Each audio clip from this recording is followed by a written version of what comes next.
When they shine that light in the sky, don't go to it. The bat is dead. Consider this mercy.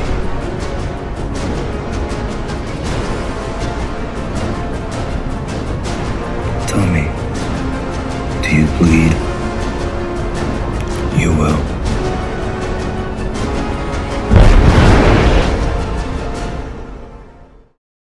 Hello, everyone. Welcome to an all-new DCEU watch party. I'm joined with Mauricio from Movie Minders. If you haven't got a chance, check out his films. They're awesome. And also, if you missed it, check out our Man of Steel watch party commentary and our commentary over Batman Forever.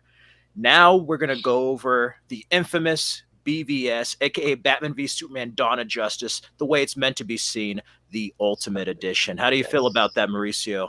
I'm excited. To me, of course, this is the definitive version. We saw the theatrical, and it wasn't bad. But when you see all the behind the scenes of what actually happened, that's what makes it really bad. Yeah. But I'm excited to rewatch this. I haven't seen this in a while. I'm excited to be rewatching all of the DCEU movies. It's one of my favorites, even though some films are weaker than others. But the Snyder trilogy is one of my favorite trilogies, you could say. So I'm very excited. I love BVS. Oh yeah, Batfleck. I think to me, yeah, Ben Affleck is such a standout in this movie, and to me personally, this is the definitive Batman, Bruce Wayne. I really wish Ben Affleck got to make his Batman. I would have loved to see the original, like the Batman with like Deathstroke, like that would have been. It was gonna be some type of like raid in Arkham, and oh my god, Alfred getting killed by Deathstroke at the beginning. Oh man, can you imagine? Yeah, that would have been crazy. We're gonna see what Batman's like without his Robin, and then what happens when a Superman arrives in our world. Yeah. So this will be after it'd be after Man of Steel. Man of Steel. Yep. Start of the DCEU, the dawn of justice before the Justice League. We also get Gal Gadot's introduction as Wonder Woman. Wonder Woman, yes. Oh, time to enjoy some Junkie XL Hans Zimmer music. I think that collaboration was magnificent. Oh yeah, and for Hans Zimmer to do a second Batman theme after doing the Dark Knight trilogy, right? Quite something. Yeah. It still felt gothic and epic, you know. Yeah, for sure. But you could actually tell that it's a bit of both worlds of Junkie and Hans, which is cool. Yeah. I like it. I also love the fact that we get 20 years in the span of one film, even though that might be a bad thing. What we could have had with Affleck's Batman. We see the Robin suit, maybe hints of what Joker was like in that world. We never got to explore it, unfortunately, but it's great. Yeah, we got to see his origin, and then, you know, that was great too, having an older, more seasoned Batman now. Like, retelling the origins, like, no, here's an older Batman, and here's what fighting crimes in 20 years in Gotham has done to this man. Yeah. So that was a very interesting character study. Yeah. Without further ado, do we want to have a countdown? Let the audience get your drinks, get your snacks. And this is going to be a long one. Tell me, do you bleed? You will. Yes. Cannot wait. You ready? Are we gonna do? Are we gonna start at 1? We're gonna start at 1. Okay. 3, 2, 1. Wonder Brothers. I love this. Get the falling leaves there. Yes. Let's see. It's falling. It's crazy too when you look at how the fonts were for DC and everything. They all have a theme. Yeah, of what Snyder was trying to do, even the color palette, everything. I love definitely a lot darker movie than Man of Steel, right? Oh yeah, for sure. This reminded me of the comic books and a mix of Batman Forever with like the whole Red Book subplot when he falls. Like, yes, really got some like Batman Forever vibes. Zack Snyder film, man, I'd be clapping in the movie theater. Oh, this was great seeing in the theater. You know, on paper, I was like, this is stupid. Why is Batman and Superman fighting? But then the way they did it and had their ideologies at odds was very clever. I love it. There's a cool Mark Azzaro poster there, a nod to the original comics. And then, of course, Snyder being a fan of Excalibur. There's a lot of Excalibur themes in the next film, or his next film in the trilogy with the Snyder cut. Look at Jeffrey Dean. Oh, And would you love to see Jeffrey Dean Morgan as Batman? Yeah, what's up with that? Maggie and Negan, man. yeah. From Walking Dead, for any Walking Dead fans out there. They're Martha and Thomas Wayne. Why'd you say that name, Martha? Why? I would have loved if they actually did a film of like the Flashpoint. Oh, yeah. That was the original plan, but of course, plans change. Yeah. What I love about this is like we already seen the origin story many times, but like Watchmen, Zack Snyder presents it like panels of a comic book or graphic novel. Yes. Beautiful Lie is a wonderful track. I love it.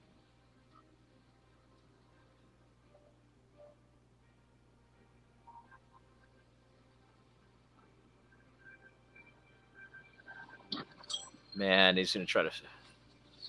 And to think that, you know, Jeffrey Dean, this is his second character because he was comedian. Yep. And then also, as far as DC World, I mean, if it counts, it's technically not superheroes, but he was in the movie The Losers as well, which is based on. Yes. Yeah. Yes. Yeah. So. Yep. He's no stranger. Oh, the pearls. That's crazy though. I think Martha gets it the worst.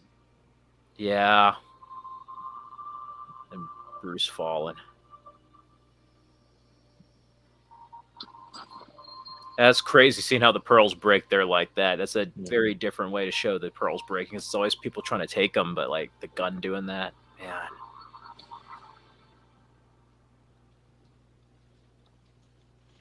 And how he falls when they fall. What's haunting to me, besides Bruce's screams here, are like Thomas just saying like Martha and like losing, like he's in his last breath. Like, damn, that's pretty heavy. And with the eyes there, she's dying. Man. And to think this is technically the first rated R film in the DCEU. That's true. I didn't think about it that way. Yeah. So because then the next one in theory would have been Zack Snyder's Justice League. Yeah. That's right, kids. The original version was rated R. Then they cut 30 minutes out at a PG-13 movie. Oh, and Suicide Squad would have been rated R. Yeah, Ayer's cut would have definitely been like a rated R movie. I think that probably would have been deeper than this because, like, I don't know. For me, maybe it's just me personally. Like, it's rated R, but I'm like, this still feels like a heavy PG-13. I've seen some PG-13 movies worse than this, so it's like, I guess it's R.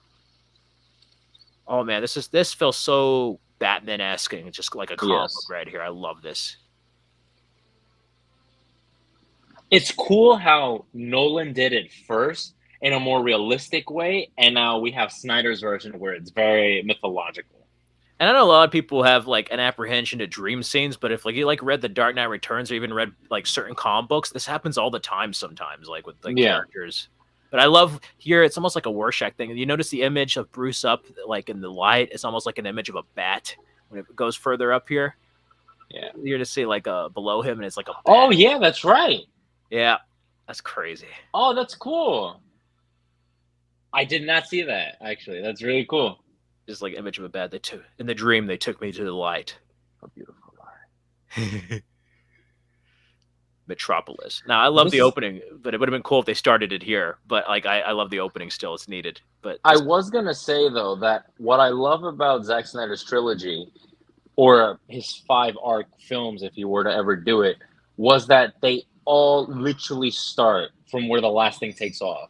Yes, I love that. That was crazy, and it's also kind of enhances Man of Steel because then you're like, where's Bruce right now in this scene? And then you see for people out there, I need to find the video. I was telling you about this, Mauricio, that somebody made a time lapse. They put the Man of Steel's footage and Bruce Wayne's footage here, and they timed it, like straight up identical, like in parallel to each other. So it's like bottom screen is Bruce.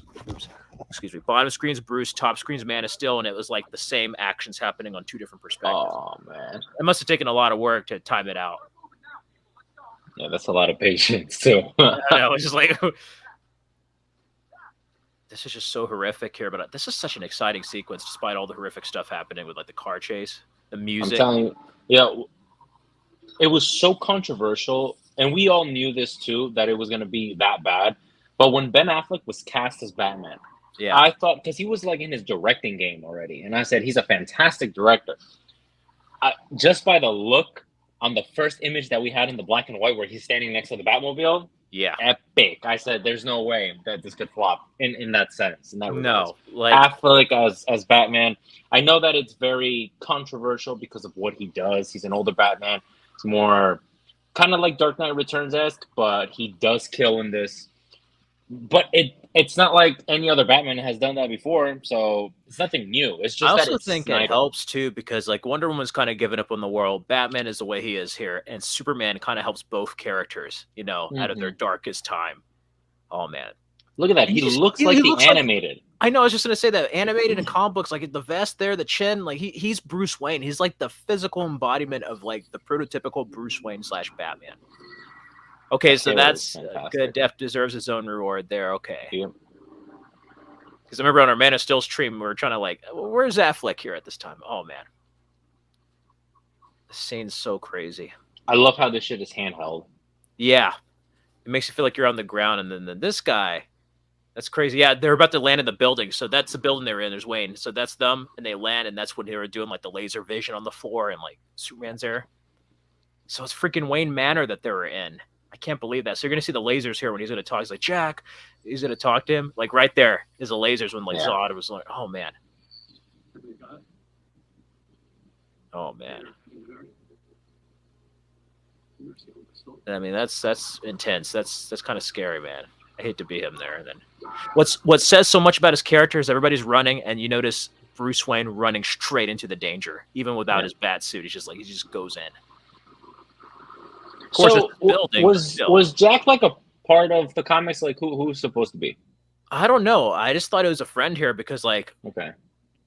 Can you imagine if it was Lucius Fox and that happened? Oh shit! Oh, can you imagine? Yeah. Like, and this scene they cut up to hell and back. This scene and the desert scene in Africa in the theatrical. This is so much better here.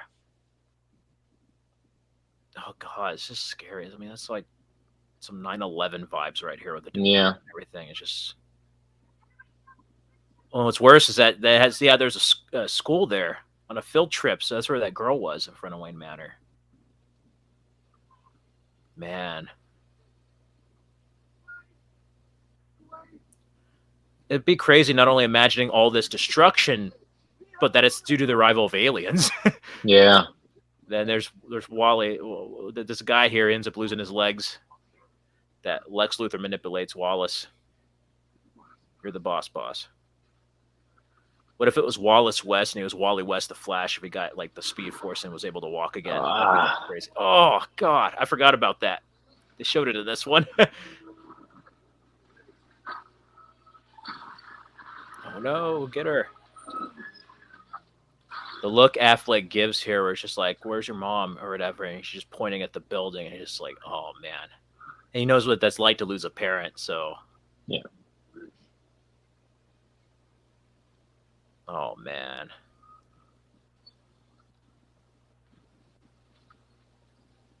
But then it's perfect because after this, he sees that Superman, and that's the motivation, the fuel to his fire in this film.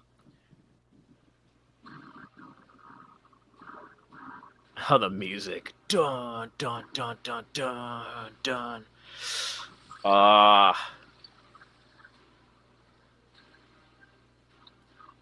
And also, if you did not know who he was already, then you get this here with the Wayne Enterprises logo there. Yeah. Financial. Oh.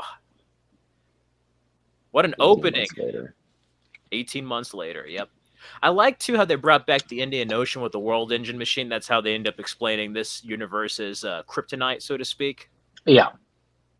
Some beautiful water. This film actually does have some color to it, despite popular belief.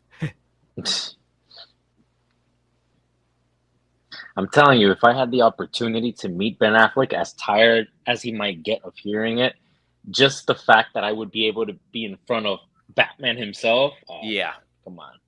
As much as I love him in Zack Snyder's Justice League, like his version of Batman, I really think that Batman was very animated Batman, and this one was the more, I don't know, you could say like realistic take. Kind of like a realistic take, but like if it was like from the comics, if the comics were like Yeah. realistic and grounded. That's what it felt like. Even with the design of the cow, because in the other one he has like the eyebrows like already on there, and It's very much more towards his face, and this one's a little bit more broader. yeah. Wow.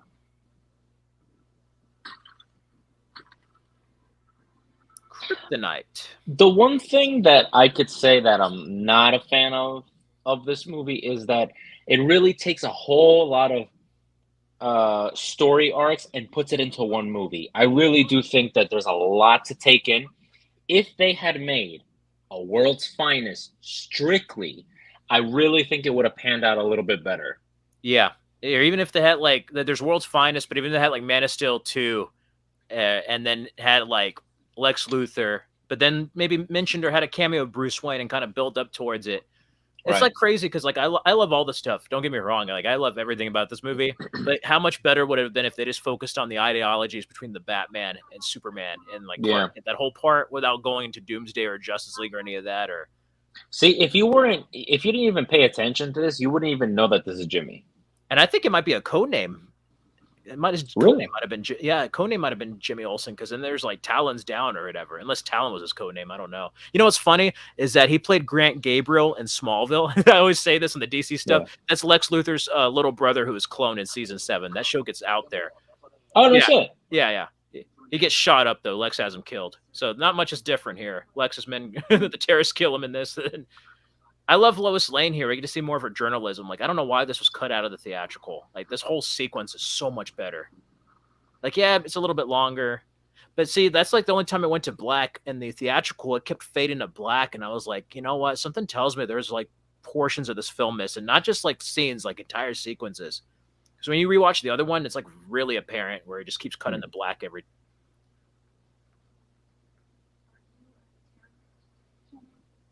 You a terrorist general. It's like, I'm not a lady, I'm a journalist. I love that. That's so Lois Lane. Doesn't this dude look like Sam Hardy?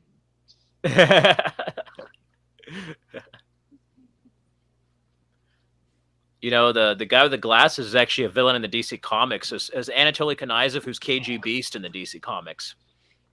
He was in Dark Knight Returns, right? I think he was. This actor is also a goon in Captain America Winter Soldier, believe it or not. Yes, that's right. Yes. That's crazy. The tracker in there.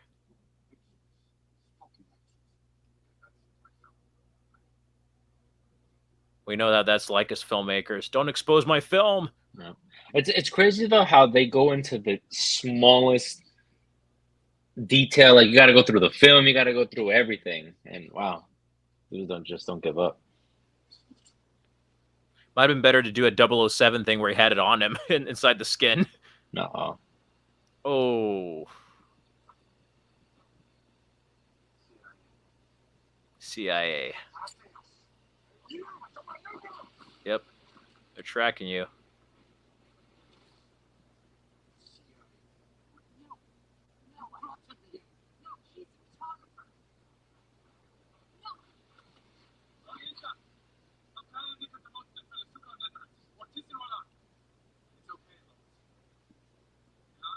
No, it's not.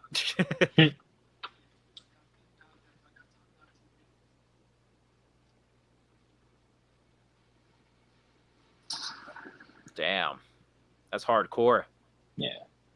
They didn't get the satellite view there.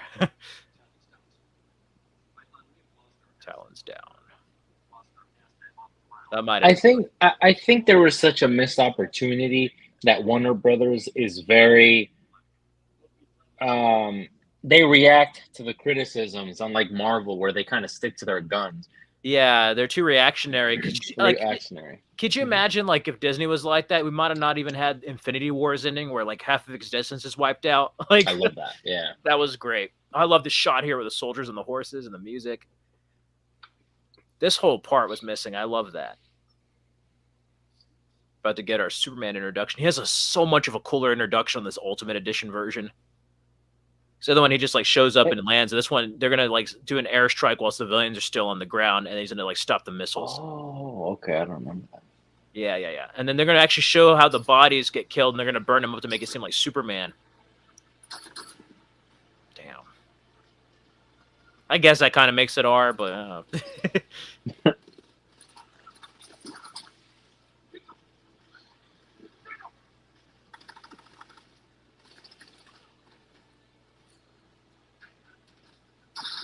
Damn.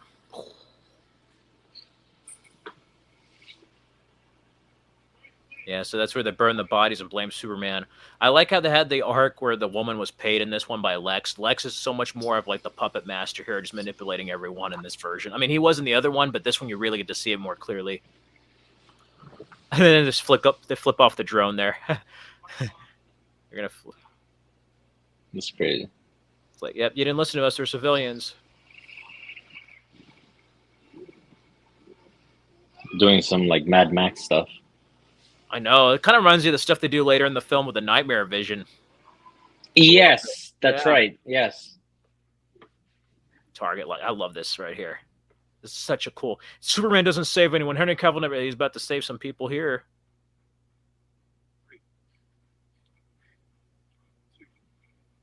And there's a countdown, and then boom, and then right when it's gonna happen, you're gonna see Superman fly in there. Oh, okay.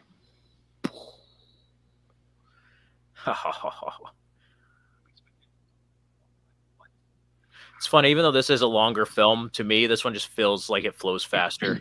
Yes, I could definitely agree. I love this. That's the footage they reused in the Snyder cut at the end there. Yes, at the end, but I think it fit. Oh yeah. Is this guy alive? Everybody talked about Batman. What about this guy? I mean, he deserved it, but damn. Yeah, he's gone.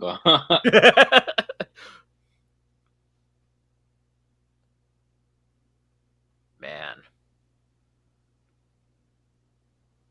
Oh yeah, get some snacks and drinks, everyone. I found this old relic for show and tell.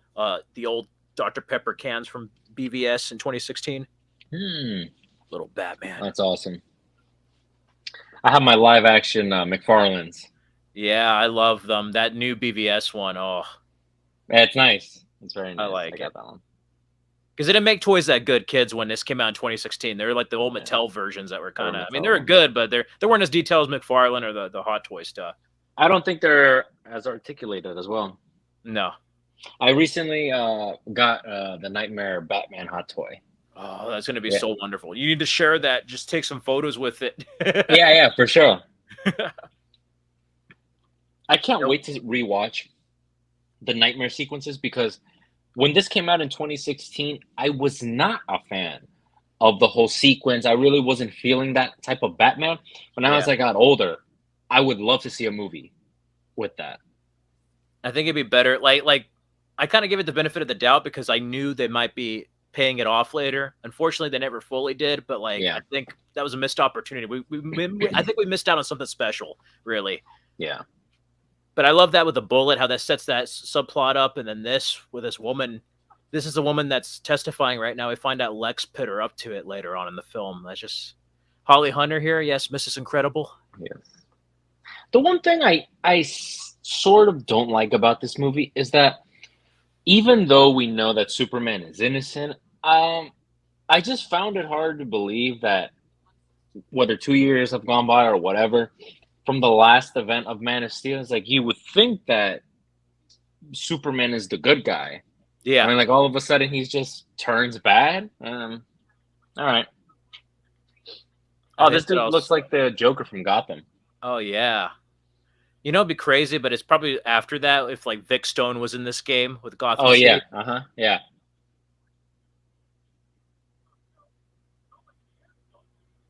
I would want to believe that. That's why they're at 0. Vic Stone's no longer playing with them. That's why they're at 0. Oh. No, I don't know. It's a cool thing though, because everything's in universe. Yeah. I was trying to think because we saw like the mother box scene with Cyborg, but it was already on an MOV file with Lexus files, so it's like it would have already happened. This introduction is crazy. And does not little Watchmen reference there. Ace Chemicals. Yep. It was like the Arkham one too with the handwriting. Yeah. Yeah. The font. The one thing I'm not a fan of as well is that the introduction of the Justice League. It was rushed. It was just like, here's an MOV file. Like, can you imagine that it showed up like on the final fight? Like, say Superman didn't die, but then the whole Justice League formed at the end. because they were in the area, but I don't know. I didn't mind, but it's just like that was a lot of stuff, like you said earlier, to put into one movie. Yes. Because like as a comic book reader, it's not bad, but like general audiences are like, well, that's a lot to take in. Like oh Or man, some people might not know, because imagine you put in Doomsday yeah, and you kill off Superman. yeah, they might not know Oh, that arc. yeah. Even though it's a really popular arc. I mean, there's a lot of people born after 1993 when it was around, so it's like, yeah.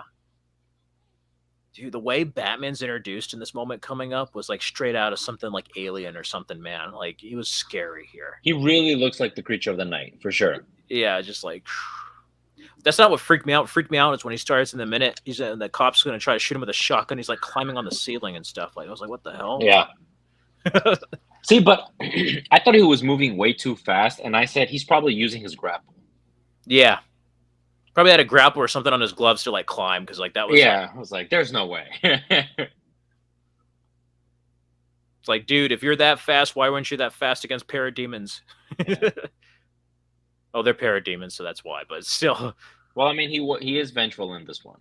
oh yeah, that unsettled a lot of people. But what I like about this, I mean, he's still Batman, but in the theatricals, like they try to make that kind of jaded, more vengeance-filled Batman the hero. Where in this one, he's almost like a straight-up villain in a way. In some ways, not like a Yeah. total villain, but like it's really Superman against Batman in this. Like he's gone off the deep end. But the fans who know about the backstory, it would have been crazy to see the whole the death of Robin with Oh, Joker. Like that would have been nuts. amazing that would have been. If they ever made a follow up, they should just start it with that scene and then have like Batman wake up in the Nightmare timeline, just thinking back at that event. Look at that. Oh god, that's straight up Frank Miller Dark Knight Returns. There, it's beautiful. And this was the first time since Adam West we had the gray in the outfit without it being completely black. I think he was using a grapple. Yeah, because then he goes up like that, and then now that Yeah. rewatching it, yeah. But the same, man. I was like, it's like some Spider-Man stuff there, man. Yeah. How about next time don't shoot the good guys, huh? He branded him. Of course, that guy's gonna play a major part later. Damn. What I love is even Alfred's aware of like, Bruce, you're kind of going off the deep end in this one. Like, Yeah. Oh, and played by Jeremy Irons. Amazing. that's great. You know what? I think it's magnificent considering that we've never had a bad Alfred. Yeah, all the Alfreds have been great. Even like from the '60s ones to the younger Yeah. ones. Like all the Alfreds have been perfect. And even so, to say what you will about George Clooney and everything, but everyone has their own style, and at least you could choose which Batman you like. But I think everybody's been good so far. Yeah, in their own way. They all embody different elements of the comics. Yeah. Like speaking of Alfred, like that's actually one of the few parts I do like in Batman and Robin is that scene with Alfred about like he can't fight death, can you? It's like none of us can. And he's like talking to Alfred and having the flashbacks. Like that was a really emotional scene. Yeah. It got to me a little bit, but now considering how old I am in that sense, when I was younger, I really didn't pay attention to it. I know you're older and you're like, man, I kind of feel you, Bruce. I kind of feel you. There's a bullet. Only thing that bothered me about the testimony is that, like, I know she said that, but like any of the other soldiers or people like testify for Superman that he saved them and everything. Like, oh, we're about to get a famous scene here for the ladies out there and the guys. In other words, kids, don't knock up Lois because then your movie series is going to get canned once you become a dad. Unless you cheat the system by having teenage sons already, like the CW one.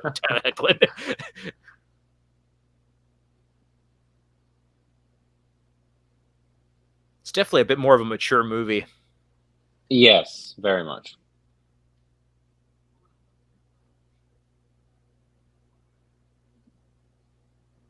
I love this. She's like, yeah, basically I have to worry about everyone else, not just me, you know.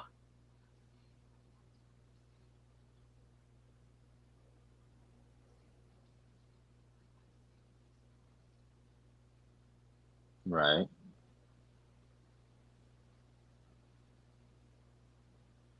Cost not only with society and how they view him, but if you think about the ending, there's a cost too. Yeah. It's cool too that we get to see a little bit more of Clark Kent. Yeah, I like that in this one. More of his personal side, especially in this version, because the other one had it, but like this one is really more like Clark It's Kent like, yeah. journalist centric.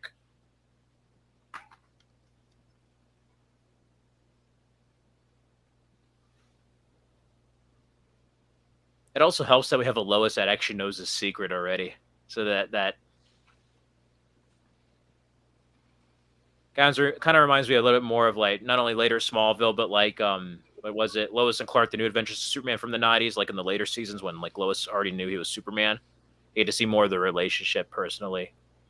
This is a good transition coming up here with the glasses falling. A shirtless Superman scene.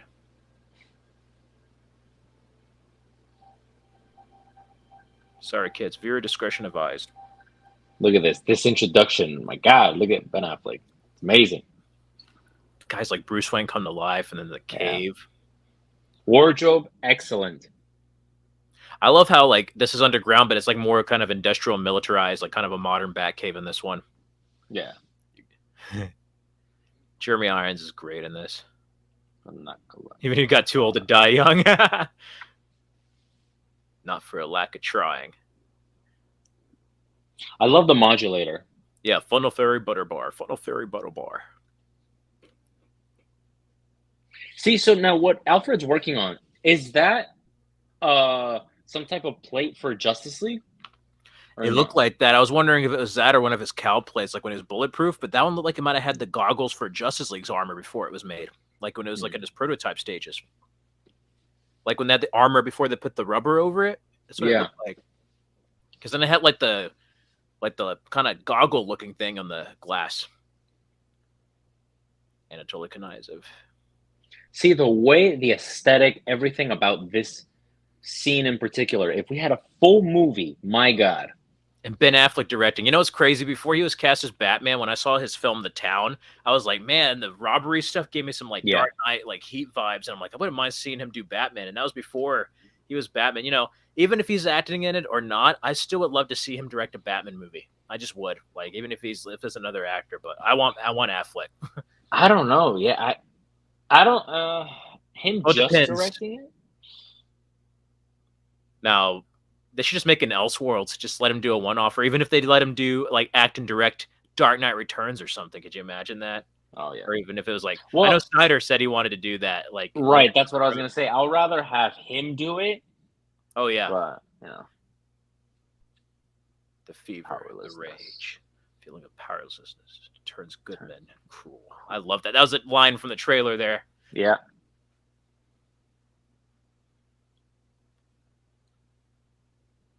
Yeah, this and Justice League, we're gonna split him up in Justice League, but it's gonna be like the longest movie. So everyone out there, I hope you're enjoying.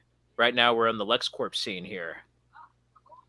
You know, when he was cast, I was not a fan, but I actually kind of liked his Lex in a weird kind of way. He was eccentric, but it kind of reminded me more of the mad scientist Lex in a way, like from the 50s comics.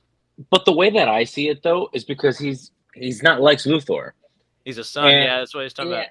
so that's why I was like, okay, I could kind of see some Riddler-esque type of Luthor. I have no problem with that. So I think Eisenberg is a really good actor. You know what it kind of reminded me of too? I don't know if you're aware of this. In the comics, Lex Luthor had like kryptonite, like radiation poisoning or whatever.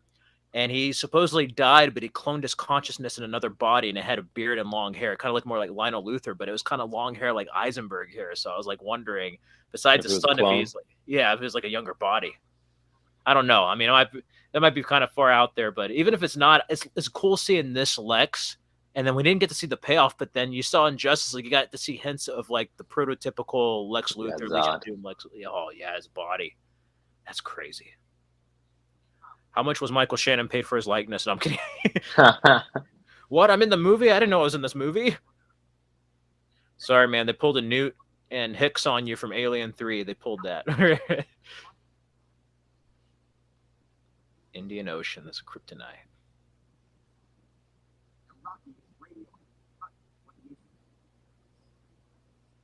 Poor Mercy. She should have got treated a little bit better. Yeah. This is cool because it not only sets up his deal with Superman, but also like metahumans as a whole in this universe.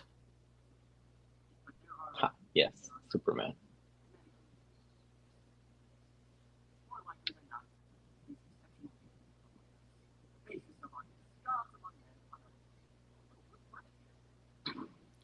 I think what did it too is that like you could tell like they wanted Batman in this, but then WB wanted like Justice League and the whole universe, so they had to kind of like work around probably ideas they had and just put everything into one movie. Yeah. I know Russell Crowe talked about it originally being like a 5-film arc, like before Justice League, like Man of Steel and stuff included. I would have been okay with that. I would have too. I like it here because like we know this stuff, but I'm like it probably would have been even better if you just like stretched it out a bit. Oh man, this is the one scene that is a little bit weird to me, but it's kind of funny. This Jolly Rancher scene, like Lex, that's a little weird. I love that it's an inverse of the Man of Steel Superman theme there. It's an inverse of it. That's Lex's theme. You could kind of see their opposites. Yeah. Here he looks like Nigma. Yeah, it reminds me. It's like Jim Carrey, just put the glasses and then the color palette. Willy Wonka on crack, everyone. I'm kidding.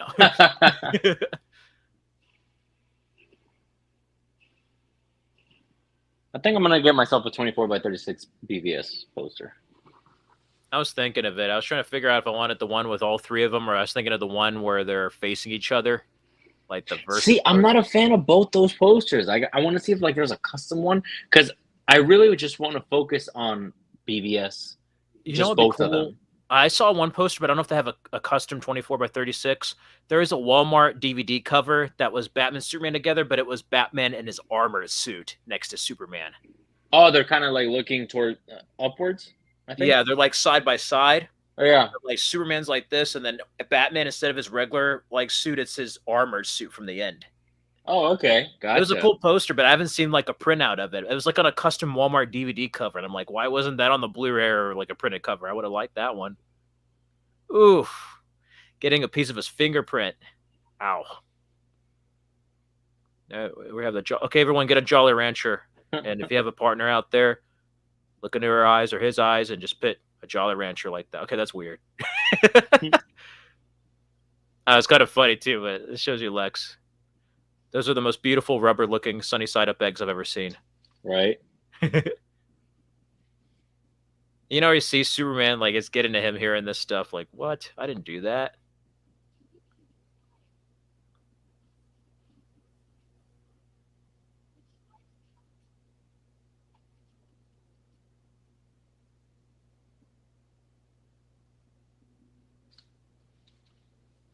This is crazy here with this Wayne employee.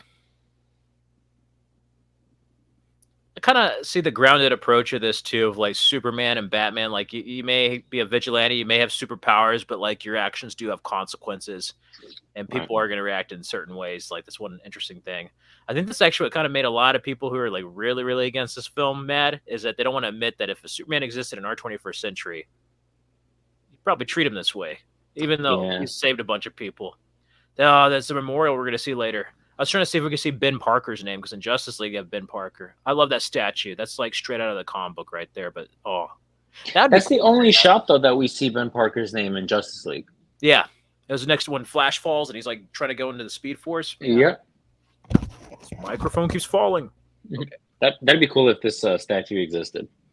I know, even if it was like a little like what is it, like a kind of plastic statue, like was it the PVC diamond select statues you see at the comic book stores.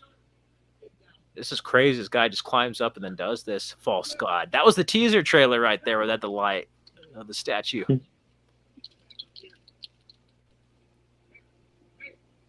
This is messed up here, man, because then you find out Lex like basically influenced this guy and stopped his paychecks from like Wayne Enterprises to go right. Like that's messed up. Speaking of the Olsens, that was Ginny Olsen. People forget that. It's supposed to be like a female Jimmy. I say it's a sister. I don't know. That's cool. I was going to say that. I thought it was the sister. Yeah, it is. This is cool here, seeing more of Clark's Daily Planet side here. Guess the honeymoon with Superman's over. Yep. Man. Vernon Keefe.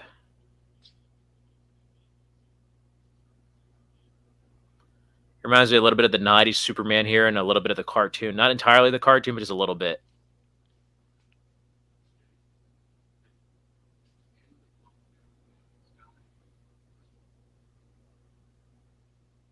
Hmm.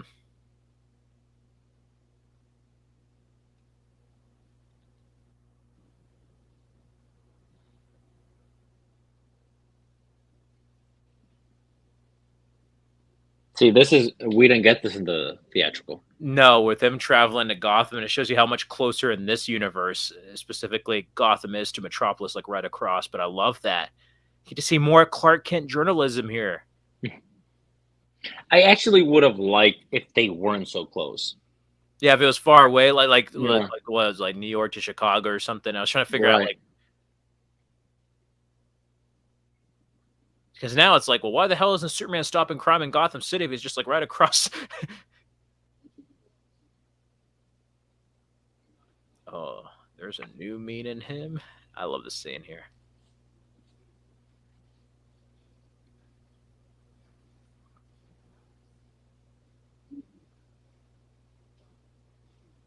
Yep.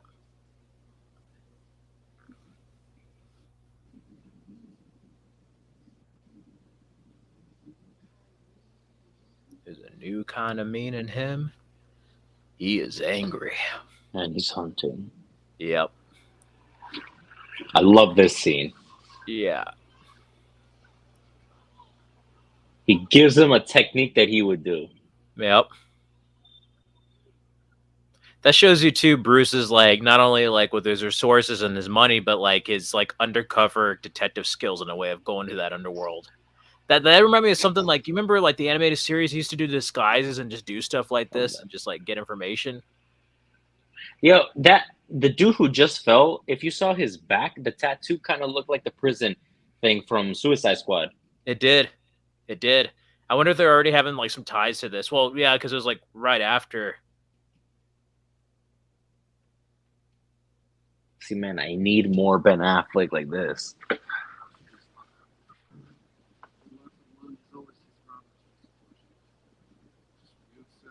It's like it's funny because like I love like how hopeful and how like kind of fun, like you said, animated Batman is in Justice League, but this one he just does so many Batman things, both Bruce and Batman, that is just so good in this film.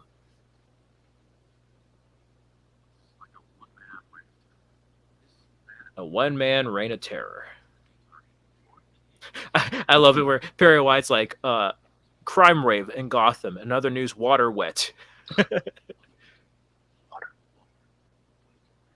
What I do like about this, though, in a sense, because I think some of the complaints that people were saying is like, how does Clark Kent how doesn't he know that there's a Batman? Right.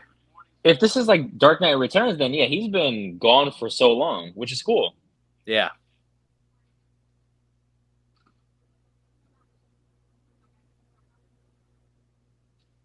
It's a bullet.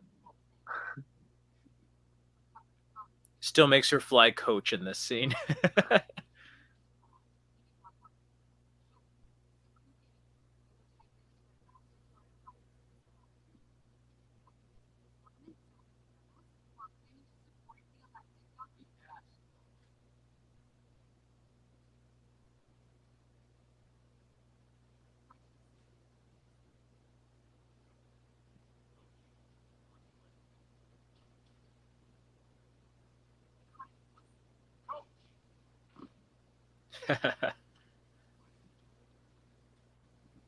Even has a nickname for her and everything.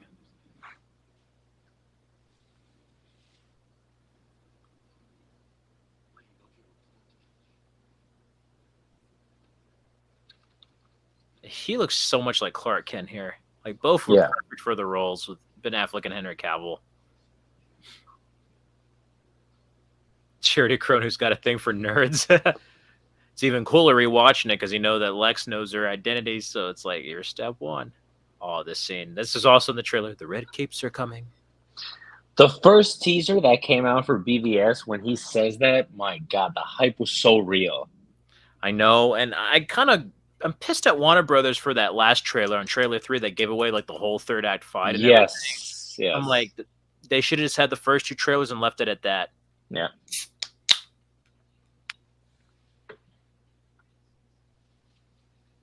Crazy. Yeah. So the real Lex is dead. Oh, okay, yeah. That's a 70s vibe with a shirt here.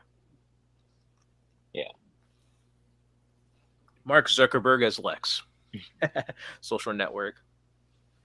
It's crazy. Jesse Eisenberg's going to come back for Now You See Me 3. Yeah, I like those movies. They're fun. They're good movies. I didn't realize how long it's been since the last one. I was like, wow, it's been time. This movie in 2 years turns 10. Can you believe that? To think all the stuff we could have had if Warner Brothers didn't decide to WB everything. We were going to have a Cyborg movie, Flash, like earlier. Yeah, and then Flashpoint would have ended, and then I think Professor Zoom or the Reverse Flash was going to be like the main bad guy in like all the movies. I heard. I would have loved to see Jeffrey D. Morgan as Thomas Wayne. Same. Oldest lie in America, Senator. Granny's peach tea. Yeah, that's going to come back later. Yeah, Lex is very sick for that when you think about it. Like, damn, this Lex is like demented. Power can be innocent.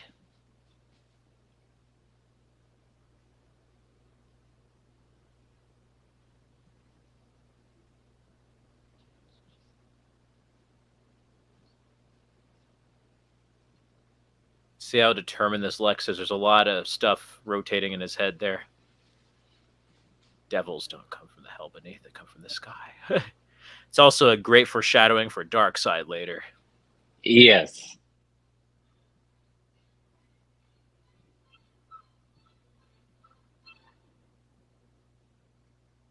Oh man, this scene. We get a nightmare sequence.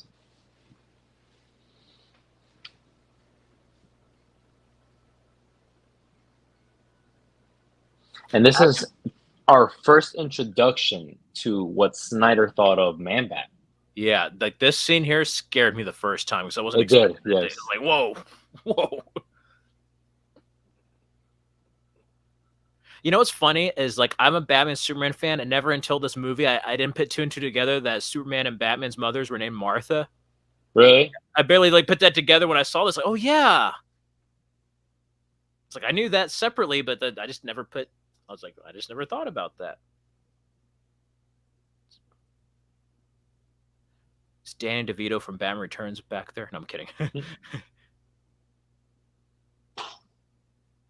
Oh man,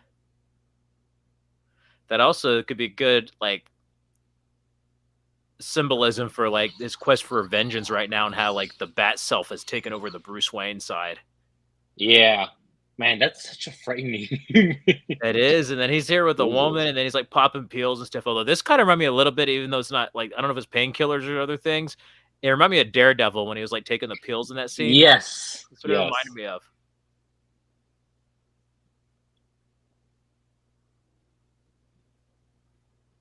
The shape that Affleck had to get into this too was crazy. Yeah, the dude's a beast in this movie. Like, yes. Oh my god, and that's what they were going for, which is cool. It's a nice house. It's crazy to see how like messy it is here compared to like the end of Justice League. That shows you too where Bruce's state of mind is. Yeah.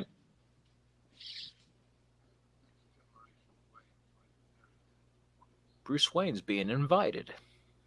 There's gonna be next generation. Not that there's gonna be a next year. Alfred. He's always honest or trying to set up Bruce Wayne with someone. You know what's sad too is that Affleck put so much heart into this particular version of Batman that everything had to get screwed up, and you can even tell that he's in. Yeah. Unlike when we get to Joss Whedon's Justice League, he was out. Yeah, it was just painful. It was, but we'll get there. We're gonna get there, folks. Everyone out there, we're gonna get there. When's the last time you saw Justice League? When did that come out? 2017? Yeah. 2017. Damn. It's gonna yep. I saw it one time after the Snyder Cut.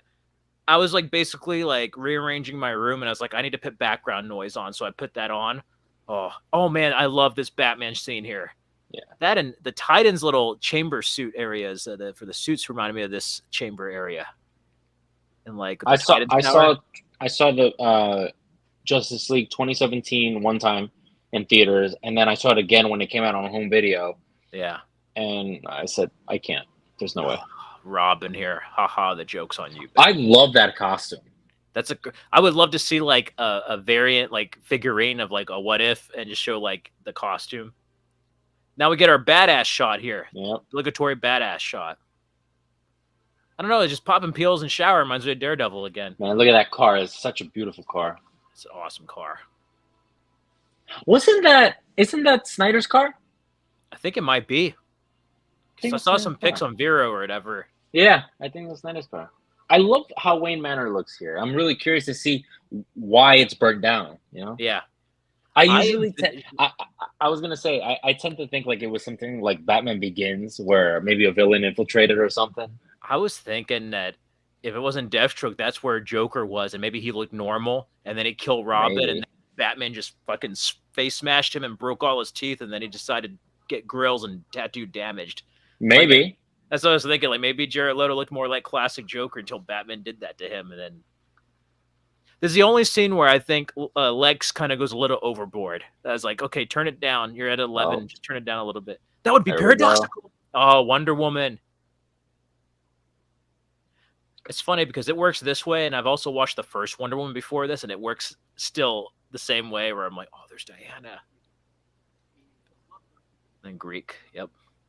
I really think Gal Gadot did a great job as Wonder Woman.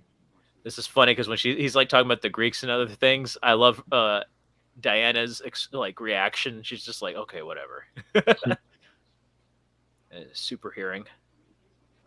He just looks like Bruce Wayne from the animated series here. He does. Her face is like, oh.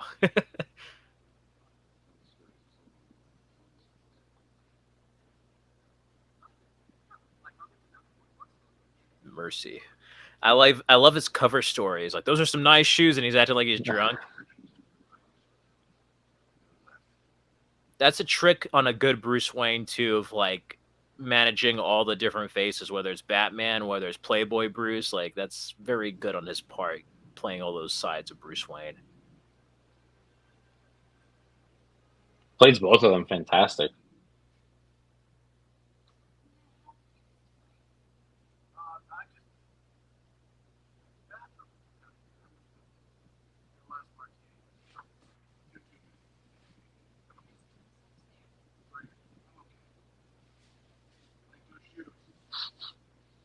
I like those shoes. I can't sit down for Alfred.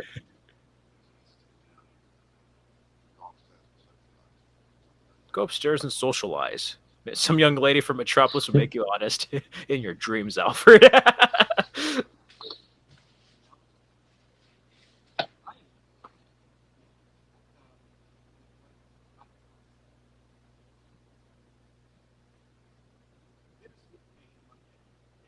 Oh, that was awkward.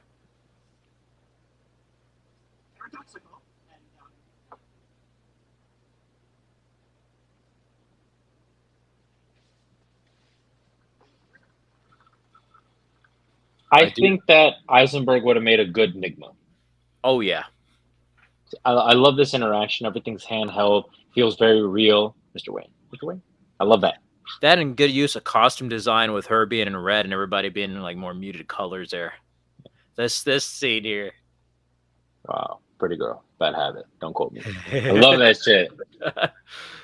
The look on his face here, that smirk was just like animated series smirk here. Yeah. Or that the other guy. Don't believe your son. Oh, that look on his eyes. Daily Criticizing those who think they're above the law. A little hypocritical. What did you say? Write a puff piece editorial. I didn't know. If he wanted to. Yep. Wouldn't be a damn thing we could do to stop him. Man, that hit Clark deep there. Most of the world doesn't share your opinion, Mr. Wayne. Freaks dressed like that. Freaks dressed like clowns. I love that. Nod to Joker there. Oh. Lex is cool here because when you rewatch it, knowing he knows their identity, it's like he's egging him on. He's like, I wouldn't pick a fight with this man. Right.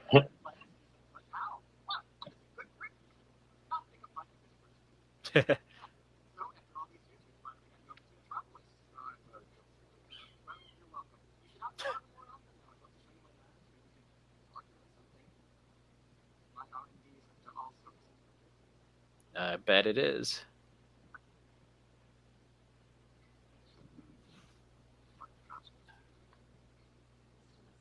This kind of reminds me of the episode from, I think it's the Superman one, the World's Finest episode. Yeah, it was World's Finest. World's Finest. I had that on VHS. Yeah, there was like the Batman Superman movie, but they just got Yes. the episodes and put it as a movie. I Yes. actually like watching it that way than I do separated. Like I like watching it as a movie. Yes, of course. That's how I only see it. That's a great movie. Yeah, it is. It's like just do that in live action. How hard is that? Yes. I still would have liked one more movie like after this with just Affleck and Cavill. Like do a proper World's Finest movie. But I'm shocked that I think it was gonna be a different title than Warner Brothers like do Batman v Superman, and then Snyder's like this sounds like a court case or something. But I was like, why didn't they just make World's Finest? How hard would that have been? Yeah. Could have even done something crazy and just have like Wonder Woman added with like the W Wonder Woman and World's Finest or something with all the logos there. Wonder Woman, Batman, Superman logo put together. Telemundo. This felt like I love that on. Yeah, I just love the suit. Bruce. This scene kind of reminded me a little bit, not too much, but a little bit of Dark Knight Rises at the scene there. Like when he's at the with Selena. Yeah, just a little bit. Oh, I love that there. It's like an Alex Ross portrait. There's something like this where everybody's like having their hands. Yeah. It shows you how he's kind of everybody looks at him like some type of messiah. I mean, he's saving people, but wow. What I like about this film that some of the other ones kind of hinted at is a more global effect of Superman, not just Metropolis, but like he's somebody that's going around the globe saving people. Yeah. What I can see some of the criticisms too is that we don't get enough Superman here, like doing Superman things. Yeah. It's kind of in montages and stuff. You don't get full out sequences like you do the Batman sequences here. I really do think that the main focus is Batman. Yeah. Remember how hyped everyone was at the Comic-Con announcement in like 2014? Of course. When that trailer and that logo just pops up, because Henry Lennox read the quote. Yeah. And I was like, oh my God. And then,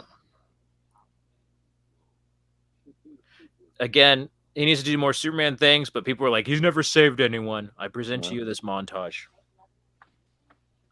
This reminded me, there was like the first episode of Lois and Clark New Adventures of Superman had a shuttle explosion that he like saved the crew, and it reminded me of this scene here.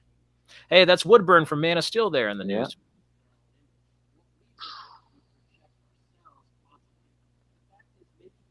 That looks like an Alex Ross thing. Yeah, I love the little redesign.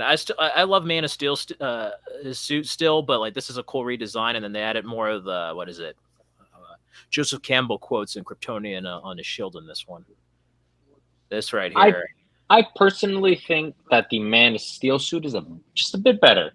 I think there's just a little too much on the chest. Yeah. I like Man of Steel too. He's what was it? The Superman shield. I love how much bigger it is. It looks more like Superman, the traditional comic book Superman. This is crazy here with people crying for help, and then I love this scene here where the woman's like has her hand up, and then you just see him in the distance. In this land of confusion, Superman, where are you now? I also like how in this early DC universe, before they got generic actors, they actually got like PBS, CNN, and like other news to feel grounded in the real world. You go from this to like the later movies where they're just like some generic news thing. Like Aquaman was just bad at the end with the news. Like I was just like, But we'll get to that one too. Woo! Oh man, I love him calling his mother here. Yeah, I think that makes Superman so much more human in this one. I don't know why they didn't lean more towards that kind of stuff. I know. Because then also, if it's like an early Superman, he's like, how do I deal with all this? Like, I knew Yeah, what to expect, but I didn't know it was going to be like this. But then it kind of also supports Jonathan and his sacrifice because he knew the world wasn't ready. Like, you see it right yeah, now, and it's like, but then it was beautiful too because in Man of Steel, Jonathan saw what his son could become when he was in that cape when he was a little boy. It's like he knew yeah. what he was going to become. It's just, those moments get to me. Like, that's one thing I have to say. Despite like the stronger and weaker films, the DCEU movies has so many like emotional scenes with the parents. Like, oh my god, Yes, yes. They really focus though on Wonder Woman and Aquaman when it comes yeah, to the parent things. yeah, And if you consider that in the DC world, Blue Beetle, yeah. and Jenna she's in it. Malone here. We all thought she was gonna be Batgirl. I same here. I was about to say that. I was like Batgirl, and then she was blonde. It's like maybe Chloe Sullivan's like no. I was like okay. I thought it was gonna be Batgirl. I thought she was gonna be a good Batgirl. I thought so too. I like this how they explain because this was cut out of the theatrical that it mentions it with lead later with the wheelchair and then stuff going Yeah. on here.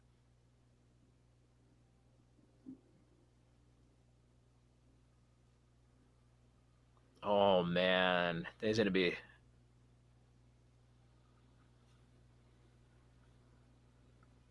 That is pretty hardcore.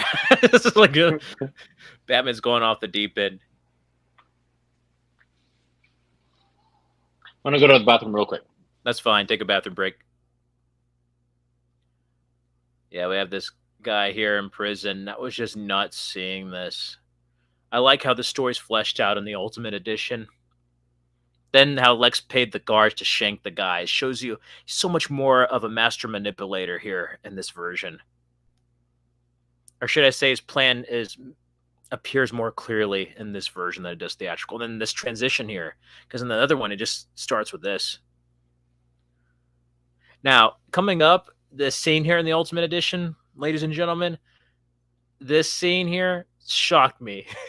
I was not expecting the F-bomb here on this version. Who the hell are you?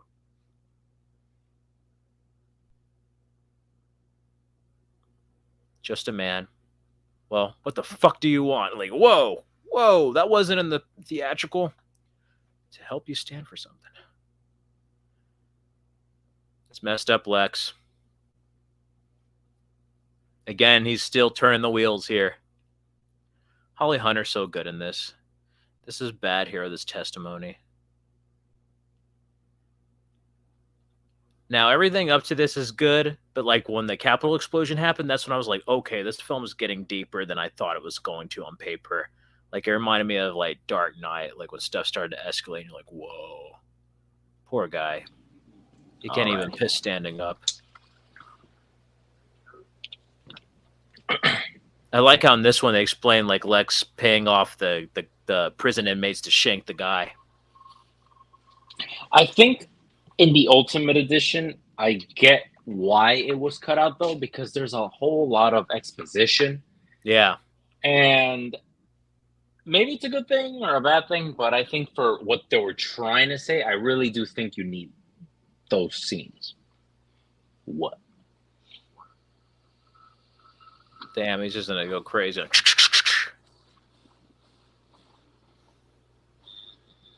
Well, fuck, he's dead now.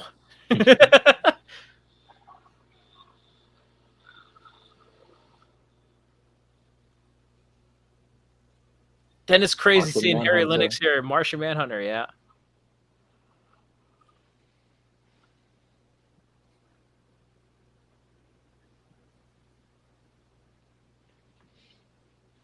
Treating me like a reporter. That's just so crazy rewatching this, knowing he's a Martian Manhunter now.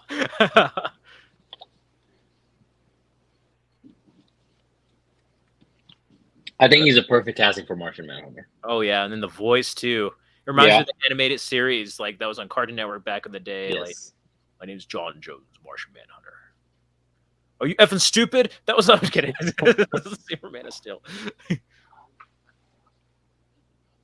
He has a presence. Yeah. Pit back his halo. Well, he kind of has a point, Lois. Just a little.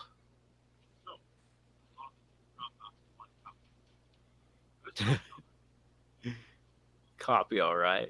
Nothing but the goddamn bat.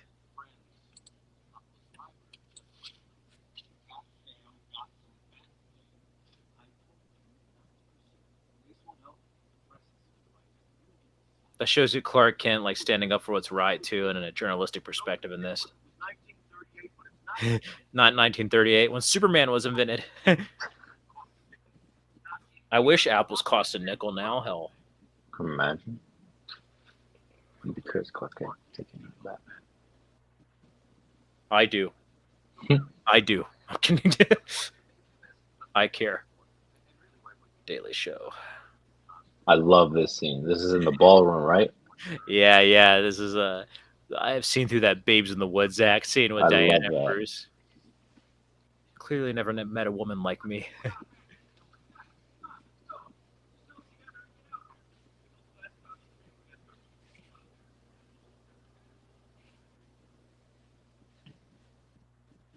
Let's cut the Gordian knot. Yep.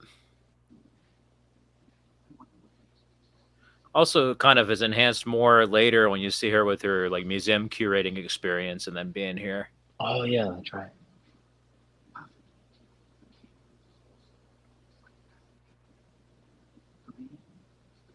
Then Bruce Wayne not only knowing that, it makes you wonder where he's been around the world with a history of like Ra's al Ghul and everyone else. Like, Right.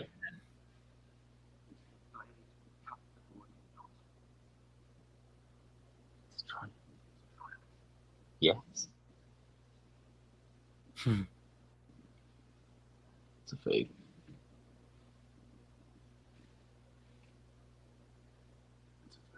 No, so they have good chemistry too, as Diana and Bruce here. they look identical to the animated. Yeah. Excuse me. Like, look at Wayne's demeanor. Everything is just Bruce Wayne. I don't get how people can hate on this. I mean, that's like straight out of the animated show in the comics to me. Like, that's Bruce Wayne.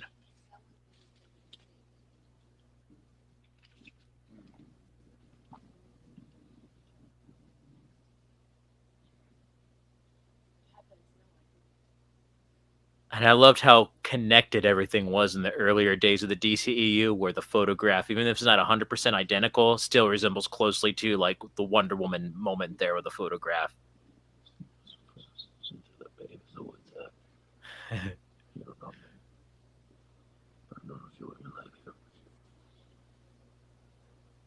You never met a woman like me. I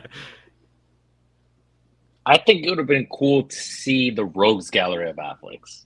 Oh hell yeah! Like how diabolical everybody could be. Like Penguin, what's his thing? What's Zaz? We could have saw that in his movie with the Arkham Asylum thing. Like, yeah. How would his Riddler be? Or Scarecrow? Imagine that. Oh, holy crap! I think too it did it, and I love Bell. I love all of them, but I think it might have been too soon to people. They wouldn't accept it. You know, it's like Andrew Garfield. I think Andrew Garfield's a pretty comic accurate Spider-Man, but because it was so soon after Tobey Maguire, people had a certain apprehension towards it. You know. Yeah. But it bums me out because now people are coming around. Oh, look at that nightmare! This is some Mad Max stuff. Like, yes, like was it needed? No, but I freaking love it. And then I caught this on first viewing as like a DC Comics fan. I was like, oh my god, that's the Omega emblem. That's freaking Darkseid there on the floor. And we saw these in the trailers too. Yeah. Then Wayne Manor in the background there. So he must be coming out of a bunker from Wayne Manor in the background. It's like on the left of him right there. This is cooler now seeing the other part of the future we had in the Snyder Cut version. But people are like, he doesn't use a gun and stuff. I'm like, guys, this is the world when it went to absolute shit. I don't think he's going to care about his morality code when the freaking parademons and Darkseid own the entire planet Earth and there's like the brink of human existence. It's like, this I like too with the Superman soldiers because they remind me of Injustice, like with the evil Superman and like the militia he had. Oh, this is such a badass outfit. Like his classic outfit with a duster coat. Like I love it. So funny enough with this, I mean, it's just a small little detail, but the goggles that he's wearing, he actually wore them in the beginning of Justice League. Yeah. Yeah. So I'm like, oh, okay. I love this. Man, that's awesome.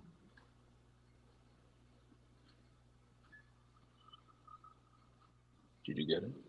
I have to say, regardless of people's opinions, you got to admit this movie has some of the best Batman fighting we've seen on Oh film. yeah, of course. Like it's Hands straight out down. like a freaking Arkham video game come to life. Hands down. LexCorp. He's gonna show a light bulb. I thought it was kryptonite. Then all of a sudden it's like, uh-oh. I'm sorry.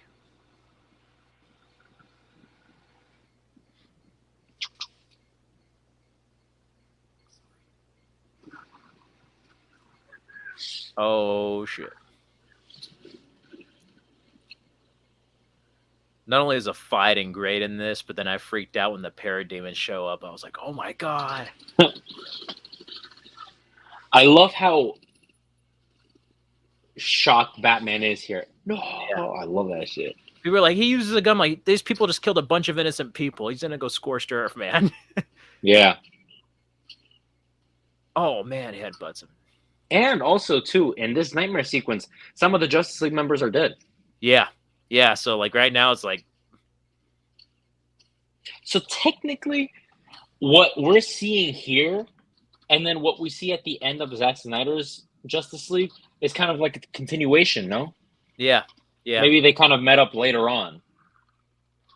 I laugh cool. because like what was it on the Jared Leto and the Snyder cut? It's like, how many multiple timelines have you created because you didn't have the cojones to die yourself? And it kind of makes you wonder about the universe. I'm like, what if this is all like not absolutes, but different strands of the timeline? Snapped his neck. Damn. Knocked out. They had to really beat him up. This wasn't until the parademon knocked him to the ground. Boom. Superman was scary at the scene. I was like, holy shit. Superman's kind of... I used to have an Affleck cowl. Oh. But yeah, this is somewhat like Injustice. Yeah, this reminded me of Injustice.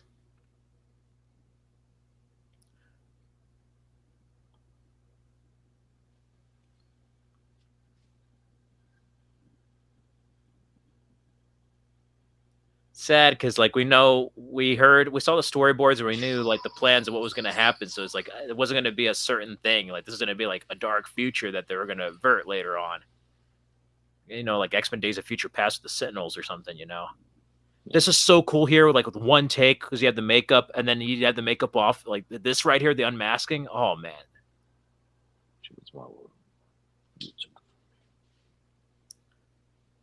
that's Lois. That's before they changed it. In the original one, he was going to have an affair with Lois Lane while Superman was gone. Right.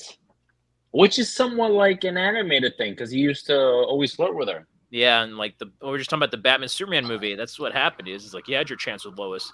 Oh man. And then this scene, Bruce, listen to me now. This is straight out of Crisis on Infinite Earths. There's a panel that has Flash coming out of a time thing like this. Oh, okay. And then he disappears to warn him about the crisis. So I was mad because like everybody is like, my hardcore DC fan friend didn't know who that red guy was. I'm like, that's the Flash. If you read comic books or knew it's a Flash. It's so cool seeing older Ezra here with like the armor. I can understand though if some people don't know who this Flash is because his costume is kind of out there. You know what's crazy is I actually think people would have felt better about it if we got to see the payoff like originally intended, Right. Because then you could have gone back and be like, oh my god, he did show up. Like if you saw from the other point of view later from the future and it goes back and like, I saw that back in 2016. LexCorp. See, I mean, now that I kind of see this too, what I don't like about, I mean, I understand the arc, but Snyder creating an evil Superman from the get-go, and I'm like, that'd be cool if it led up to it. Not in the second film, because in the Justice League one, he becomes that symbol of hope that we wanted, but yet he doesn't have the blue suit. Yeah. I love the black suit, though. I mean, that was like the comics, but it's like one of those things where it's like, I kind of wish they would put their good ideas in, and if they got a sequel, good, but don't try to build up stuff if it wasn't going to lead to anywhere. Right. This is wasted potential. Yes, very much so. White Portuguese isn't a man; it's a ship. This scene is one of the best Affleck scenes here. And then the scene with Alfred. Yeah. You're gonna go to war. The son of a bitch started the war. Affleck's so good. He's so underrated in this movie. Yes, very much. Yo, the Batmobile. Oh my god, it's one I of love the best. Batmobile. I drove around that thing when I unlocked the for later on in Batman Arkham Knight. I drove around that thing. Oh no way! Yeah. See, now if you were to say which is the best Batmobile, I gotta keep saying 89. 89 is just so classic, but I think this is second because then third would be for me Pattinson's. It's crazy. This one reminded me a bit of like what if the 89 one and the Tumbler from Dark Knight kind of merged? You got something more Yes. militarized, but like more classic. No. Oh, this scene here. I'm gonna go to war. Son of a bitch, we're at the war. I love how the Batman voice kind of comes out. Yeah. Millions. Millions. We have to treat it as it has the power to wipe out the entire human race.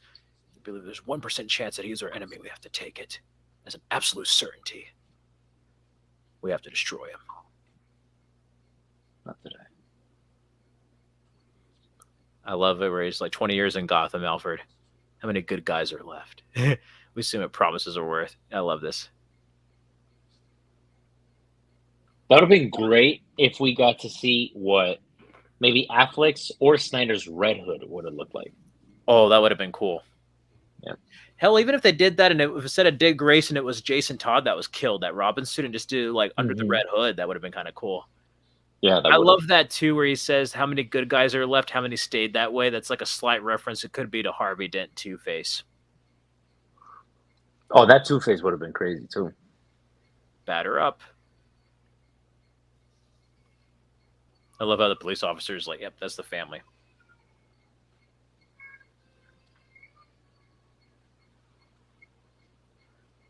I love this version, and I love the stuff they set up, but since it wasn't paid off, I was kind of bummed because I was like, you could have just trimmed out some of those scenes, and it would have been tighter paced in time, and you still would have got like the Batman Superman scenes, like that. Yeah, for the story.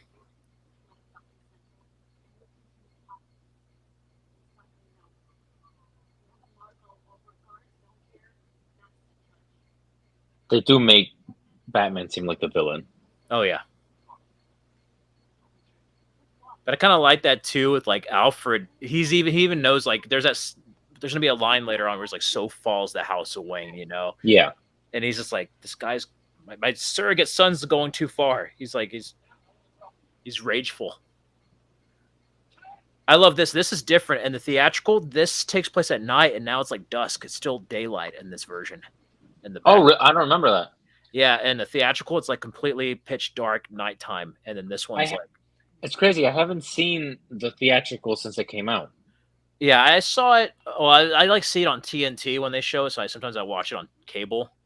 I hate it because I never show the extended versions, and I'm like, God damn it! If I want to have 4 hours of a movie, I want to watch the actual version. This scene was totally like Dark Knight Returns, the little rifle. Yes. I saw the animated movie of Dark Knight Returns, and it really resonated with that. Yeah, when he has like the little zip line sniper rifle cable, like before he confronts Harvey. Yeah. So I get mad. Why is Batman holding a gun? And I'm like, it's a tracker. And second of all, you didn't read the Dark Knight Returns. There's like so many moments that are heavily influenced from that. He used a gun in the 30s. He did, yes.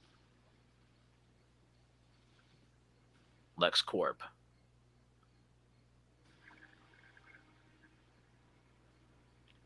That's such a cool shot.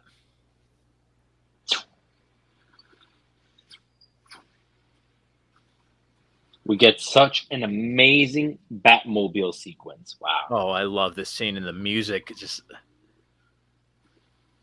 he wrecks through cars. Yes. There's also a cool little nod. What was it? Where is it at? Nicholson Terminal there. Jack Nicholson Joker. Oh, really? Yeah, you're gonna see on the sign. There. Nicholson Terminal Company. Oh, that's pretty cool. And then I don't understand why people get mad where I'm like, oh my god, he's killing a whole bunch of people right now. If I know that in the animated series you couldn't kill, but if you think about the stuff that Batman does, they should be dead. I'm like, he's a crime fighter. What the hell was going to happen? It's not like he's killing a bunch of innocent people. Yeah. And Snyder said a lot of that too. Some of it's like their own doing. Like when they try to fire a rocket or something, like that's kind of their own doing. And Yep. he's, I don't know, it's just so stupid. Especially when it's like, I love Keaton, screw Batfleck, he kills. And I was like thinking, Keaton killed the most people. I didn't see Ben Affleck light a guy on fire with the back of his Batmobile. Oh yeah, that's right. I really do think though that the hate is because it's either Affleck or Snyder. Yeah, it's just hypocritical. I mean, wake the fuck up, everyone. Was it? I'm far Yeah. down the line that Zack Snyder video. In theory, you could say that Pattinson's kind of Well, yeah, he killed did. I Affleck. mean, he kind of like you remember like there was that rifle and he like moved over and shot the other guy with it. Yeah. Yeah. This scene, oh man, I just love the way this Batmobile looks low. Like it reminded me a little bit of '89, just a little bit, like with the front headlights. They actually built this. They showed I was on the first DC fandom in 2020. They had like a featurette that showed how they built this. It was like a little racer thing. They put the framing and then put the custom made things over the Batmobile, and it was like a little race car thing they built. They actually built this to drive like this. I would love to drive around in that Batmobile. Any Batmobile. And yes, I would listen to Smash It Up by the Offspring while I joyride, like Robin and Batman Forever. I mean, Snyder is boss. He drove into what? I think it was Comic Con or something in the Batmobile. Yeah, this guy could have just pressed the brakes. I don't know why the hell he just did. Just press the brakes, man. I love He that. didn't have to die. It was his fault that he went into a tanker without pressing the brakes. Oh man. This looks like a comic book panel right here. Yeah, Dun, dun, dun. I love that. that guy's definitely dead though. Yeah, yeah, he Like, did. Yeah, he did. that boom right there. Yeah, they built like a ramp, and then they CGI'd the boat, and the Batmobile just drove up this little ramp to do that jump. Actually, kind of looked better without the boat, but I still like it because he shoots out of it. It's like, I mean, it's just like the Arkham video game. It's like when you play a video game, you're after like the goons and driving around. Oh, that was so cool. I love that. And you get this famous scene here. Superman. I'm telling you, if showing up. Snyder did a Batman film with Affleck, I mean, like this incarnation of Batman. Wow. Oh yeah, that would be awesome. That's funny. I love how he hilarious. tries to press the brakes, like, ouch. But I can understand though why some people might not like this scene and how Superman reacts to it. Yeah. It doesn't seem in his character to kind of just say, you know, just bury it, get out, That consider is this mercy. Period. Consider this mercy. This shot, look at that. Both. Despite expectations, I just couldn't get over the fact that we're seeing Batman and Superman And face to Superman face face on to face. film. Consider this mercy. I love this. I It's love like, this. tell me, do you bleed? You will. The way he says that.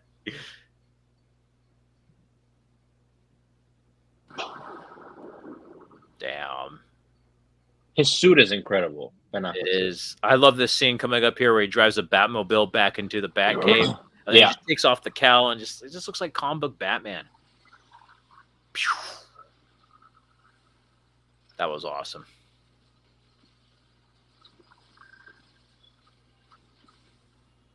I would have loved to see the Bat plane, like Affleck's version. They had a little bit of it at the end of this with a Batwing. And the end of the Oh yeah, that's right. They did. See, I don't Yeah. remember it. Yeah, it's when he's going to the warehouse and then it's Doomsday destroys it. That's when he's like, "Oh shit!" And then Wonder Woman has a rescue scene. That's what crashes. Oh yeah. That's right. Okay. But like, I would like an updated version because after that we just had the flying fox, the giant like helicarrier thing.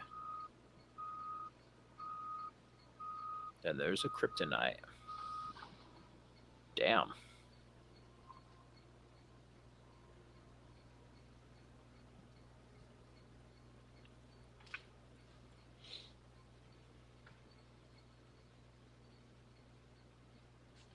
I would have loved to see Lex. I don't know if it's in this one or another one. If he had his armored outfit from the comic books and like the cartoons, the purple and green armored outfit that Lex has, would be kind of cool to see in another incarnation. Kryptonite.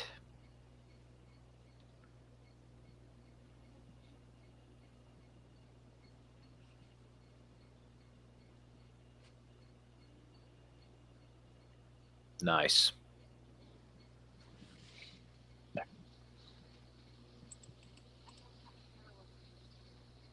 I'm gonna go heat some food up real quick. It's already That's in the fine. microwave. Just because right now I'm trying to like stick to a schedule since I'm in training for my next film. Oh yeah, well then definitely get something. I'll talk to everyone here, Yeah, no, and maybe I'll hold give on. you. I'll be right back. Love this shot with rain here. Oh, Good as a conversation, not a unilateral decision. no. I wish people remembered that.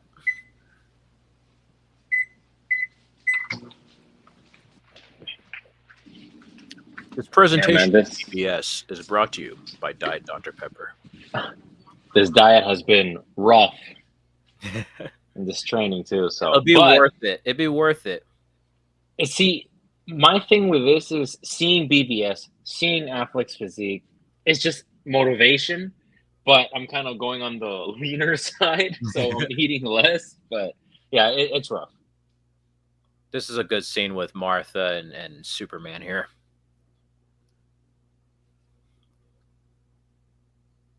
Be there.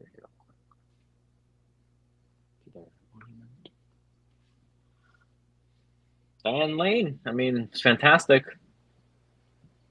Sorry, Clark. Bruce slept with your mother in Hollywoodland, and he was dressed as Superman as George Reeves. Yeah, right. And it's crazy how Affleck has played now 3 superheroes. Yeah. Superman, Batman, and Daredevil. Yeah. This piece of editing reminded me a bit of the Dark Knight coming up here with like all the events happening simultaneously. Oh, really? Yeah, just a little bit. Well, I was telling people earlier when you're on a break that like I was like really enjoying the movie, but like when the Capitol thing happened, I was like, okay, this movie just went to a whole other level. I wasn't expecting like on first viewing, so I was like, this is getting kind of serious now. Like, whoa. Yeah. This is crazy seeing how everything plays out with Lex and how this senator like figures out that Lex paid off this woman and has been manipulating all these things, but then it happens to be too late. No kidding, you didn't tell him the truth. You should have said that to begin with. I don't know why they believed you.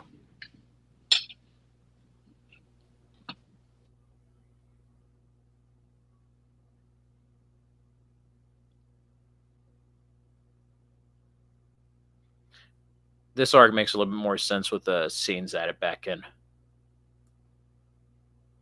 Lex Luthor. Mr. Luthor.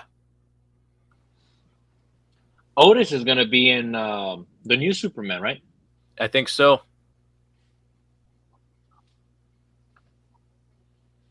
Have you been seeing some of the new set photos? I have. I'm not a big fan of Lantern or Hawk Girl's costumes. I was going to say, yeah, that'd be great if later on, if there's some more set photos, if we have like a discussion, because there's a lot to just digest. And I want to be hopeful, but I'm just... I'll see how the movie is. I want to see how the final result is, and then we'll see. Some more realism here. This poor guy, Wally. I don't think he would have been a good Flash. Oh, no. If you thought about it, yeah. Look at that, man. Look. I like you. They see CEO, and then, oh, I didn't notice the photo of Thomas Wayne in the background, the portrait. Jeffrey Dean Morgan in the background now. It's been a while since I've seen this on the Blu-ray disc, like straight through like this. I love that you see him as this. Remind me of Kilmer, like being like looking out for his employees. Yeah. You know, CEO.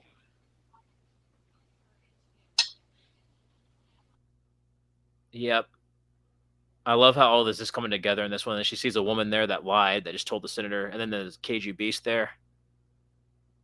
He's about to pull a house of cards and push her. It's crazy. I was like, whoa, this is a bit more serious in this version.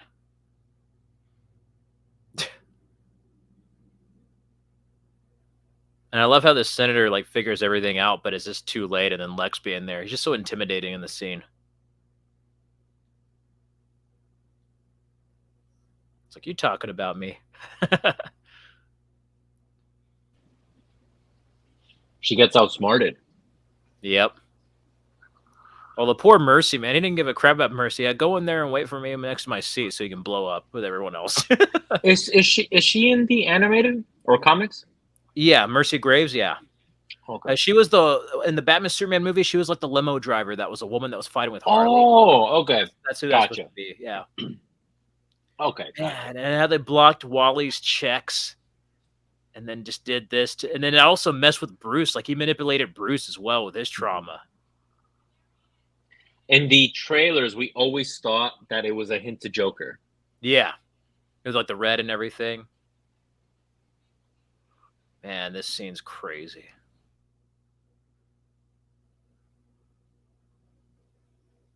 Of course, you're going to have people for Superman, and there'll be people against Superman in a way. That's just crazy. Everyone out there, if you can't hear me, I apologize. People are cutting the grass next door. It's about to get loud, unfortunately. Son of a bitches. No, I'm kidding. That's why, too, if I'm chewing, I turn off the microphone. Oh, that's okay.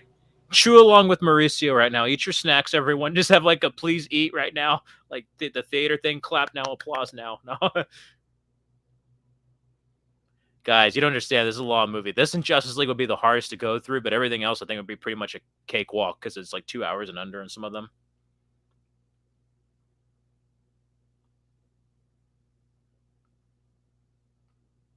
Man, this is rough. They just pushes her in front of the train. Like, damn. It's crazy. I also hated how in the theatrical they cut out him saving people after the explosion, because in the theatrical he just leaves. I'm like, that. He's gonna see people for and against Superman. Like, damn. That's like straight out of a comic book right there. Like, Snyder just does stuff like in splash pages. Hopefully, don't hear the grass too much. We'll see. That scene of him walking down is just straight up comic book. That's an Alex Ross thing, right? Yeah, there's like him at a courthouse and it was like that. That's Senator Patrick Leahy there. He was a guy in Dark Knight when Joker says, "You remind me of my father." Like that guy. He's a real senator who had cameos in some of the previous Batman movies.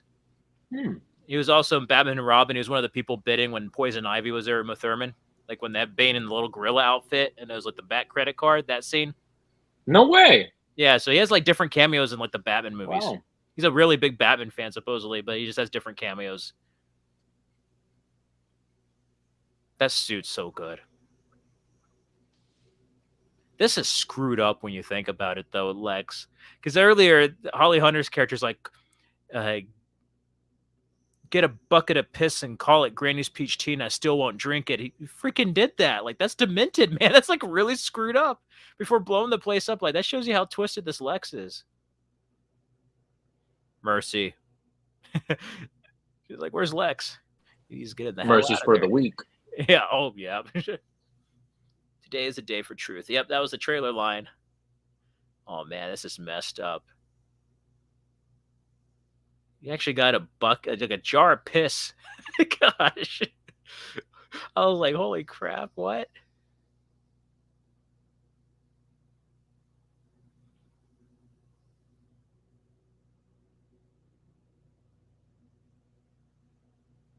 Oh man. I also like in this version how you find out that the wheelchair was made with lead, which is why you didn't see the bomb.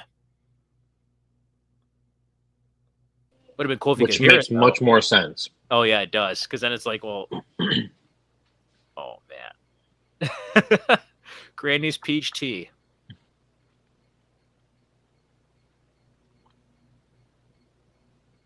This caught me off guard when I first saw it. I was like, what the hell? Oh man. Oh man, like I was like, this movie's getting serious. I wasn't expecting this. It's like, what? Give me some Dark Knight level vibes as far as like stuff just escalating. You're like, I was not expecting this movie to hit so heavy. And more motivation to manipulate Bruce Wayne into fighting him, thinking it was him. But then this scene here kills me with him like not being able to save everyone and just But then that's what I don't get. Why would Wayne ever think that Superman would use any type of explosion? he shouldn't. That's the thing. That's kind of a little bit of a problem there.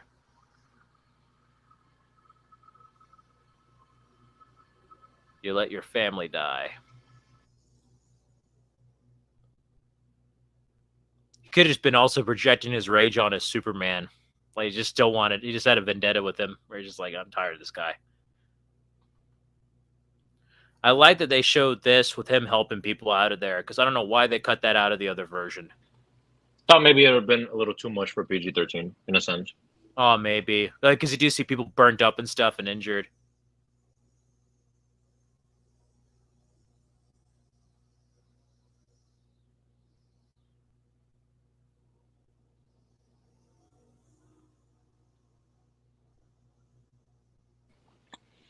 In this shot, Superman's costume is a little bit more vibrant. Yeah, I noticed that.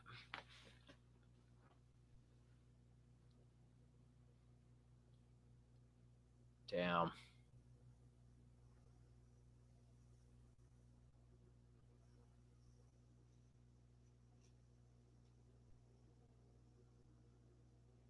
Could you imagine though if somebody did like a Quicksilver type scene where like there's an explosion and then Superman single handedly doing his like super speed flying, getting people out? And it just goes in slow motion. Yeah, and he's just like getting people and then Yeah. flying. Like that would be nuts. I mean, we know how that turned out in The Flash.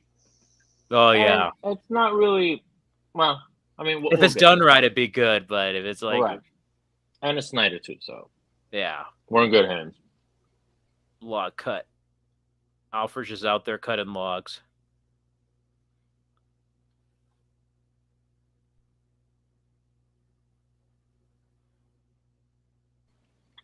I do like that this Bruce Wayne and this Alfred kind of have the same hairstyle. Yeah.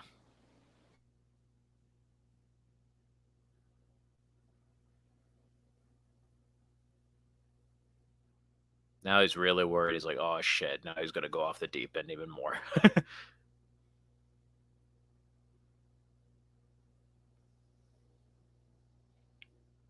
Probably knows too that Bruce hasn't really been the same since Robin probably got killed. So he's just been like spiraling more and more.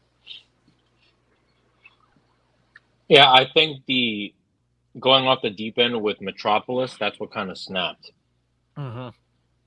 This is This a is cool so scene. Batman. I know. I like seeing the security footage because you imagine if they showed the actual scene with him like Oh sneaking in man. and stuff. Oh man, this would have been epic.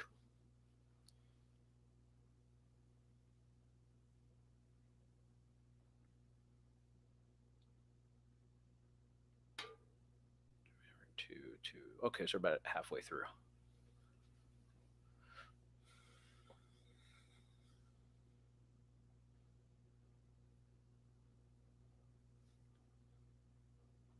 Love the colors of that LexCorp sign there.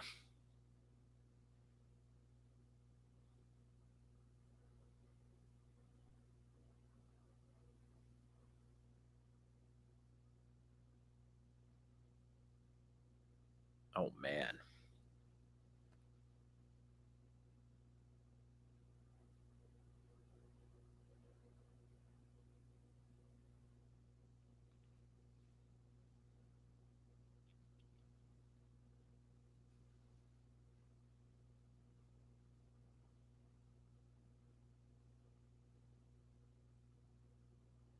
I love this scene here.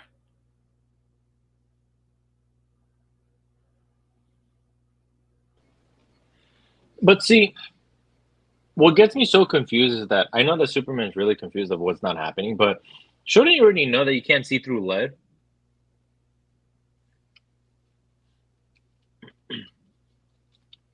Possibly. That's a good question.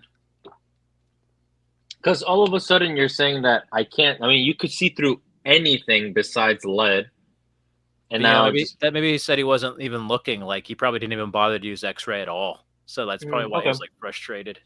But you think his super hearing would have picked up something of like there's a ticking somewhere. right. I do like this little moment though, where he's like, "This means something" with a shield.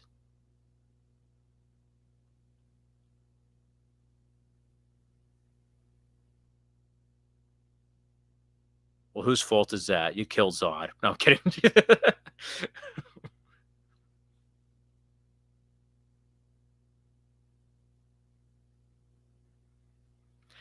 It's kind of a darker arc, but I do love how through all this and even his sacrifice, he then decides to make Earth his home, and he's like, "Okay, I'm going to be the protector of this place, and if people accept or don't accept me, it's like I'm choosing."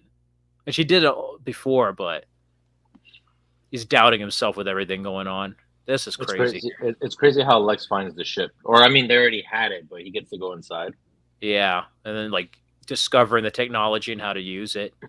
See now, would you have liked if Lex created Doomsday like how they did here, or he actually creates the mech suit?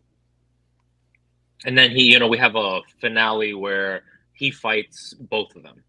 I kind of like the mech suit idea, actually, suit? to keep it grounded. But then I'm like, you could have even done a mixture of the mech suit and then like a Bizarro or something, or like something that was like, but I didn't mind Doomsday because he always like continues to like transform. But it would have been cool if we got to see more of his transformation lean closer to the comic look with the spikes because we were getting there, but like not fully. But I would have liked the mech suit. That would have been kind of cool. Because then that would have become like a world's finest movie at the end when you think about it. Or like Superman, Batman, Public Enemies when he had like the mech suit and Batman and Superman were stopping some plan.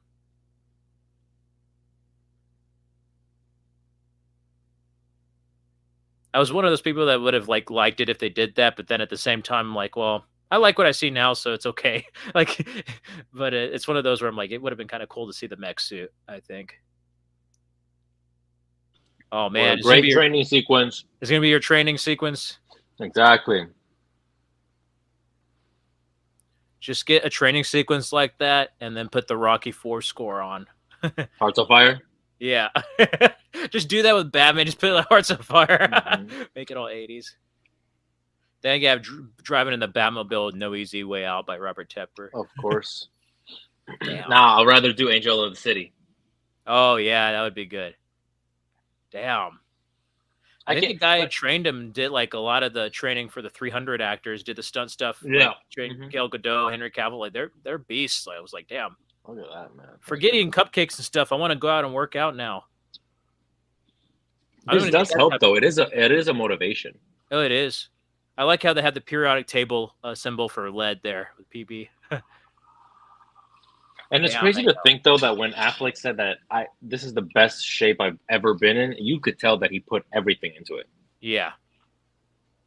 That's not easy, and especially when he said, "Oh, like at my age, that's not easy." That's a nice chair. I gotta get one of those. I know, that'd be an awesome chair. Oh, look at that! We got the league. I'm gonna go put this in.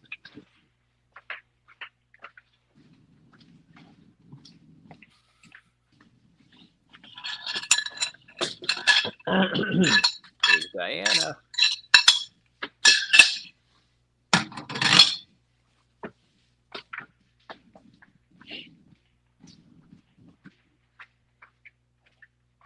See, what sucks now, I get to eat a snack at like 6:30 or 7. I'm like, oh my God. I'm still hungry. But you start to get used to it. I'm already 3rd week of training. We're gonna get the music with the theme, and then oh man, this is so cool. The photo. Don't you miss it when the DCEU was really interconnected, like really interconnected? Gosh. That tune is crazy how like Junkie XL and then like Hans Zimmer did like some of the themes for the league before they had their own movies. Like that was a Wonder Woman theme. That was right. Zod's body. I'm gonna get my Hot Toys of General Zod. That's awesome. Were you like at the online and be like, I will find him? Yeah, of course. I will get all of them. will find them. Is shipping release the world engine? Yes.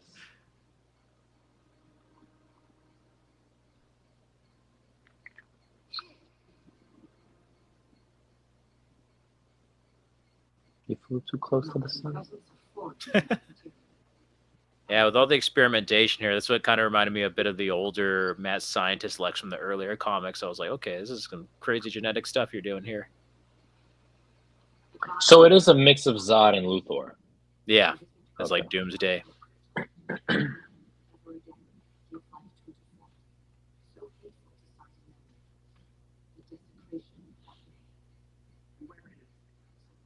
Deceased.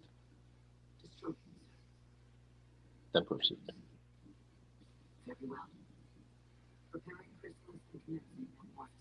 I don't know if I would have liked it more or not. I mean, I like the final battle, but I think I would have really, really enjoyed it if I didn't know it was coming, like from that last trailer, like I said earlier. Like, Right. we just were surprised. I don't know if that would have helped or not, though. Sorry, Perry White, he's not there.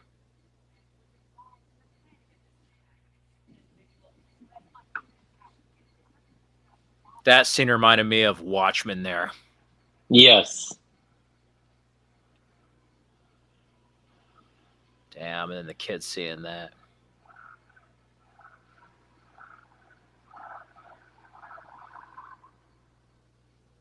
Got Ken here.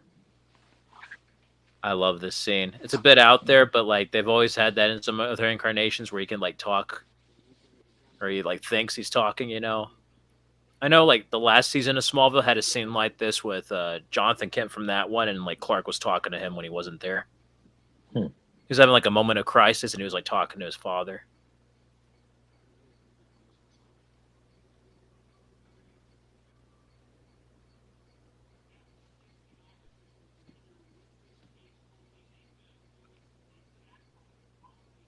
That's a good photo of Lois and Clark there. Oh yeah, it is.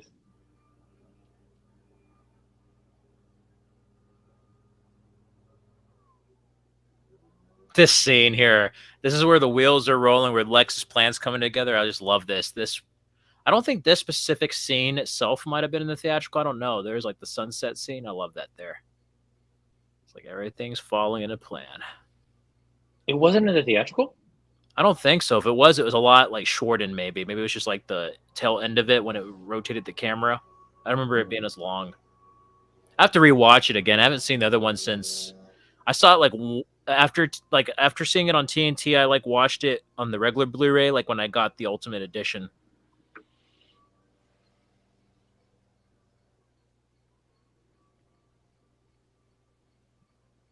Part of that too is because on the Blu-ray, the theatrical cut disc has all the bonus features, and then the Ultimate Edition's like by itself. Yeah, I remember that. He didn't know he was gonna die. He had a full set of groceries.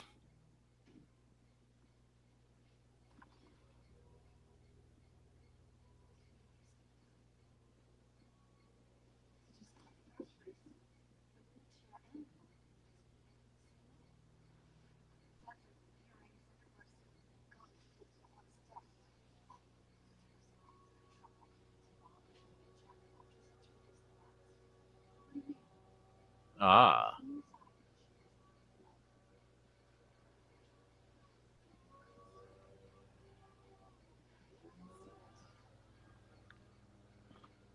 I do think that some of the ideology, when they start saying these things, the audience already knows it. I think that's why some people were kind of like, "Why?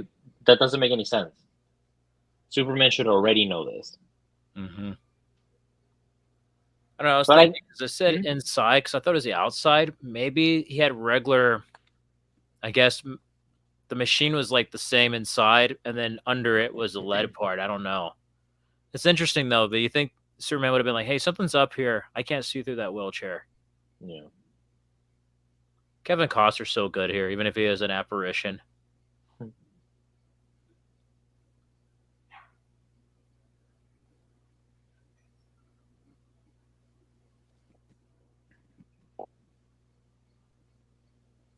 Clark, you're off the deep end. You're talking to dead people out in the mountain.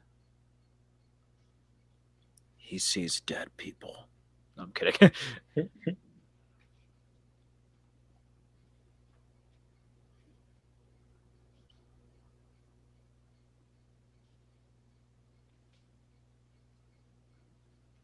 Why do you think that there's a lot of criticism with BVS? It's probably a darker in tone, but also I think it's more grounded in reality, and people don't want to admit that they would treat a Superman this way. I also think it might be was like I don't know. It's funny because everybody's like, it's rushing a DC universe, which I can see, but DC was still doing its own thing. But what I find hypocritical is that they were complaining about Batman and Wonder Woman in this, and now we're getting like half the DC universe in this new Superman, and nobody's saying a thing about it being rushed. So I'm like, huh, Right. interesting. I don't know.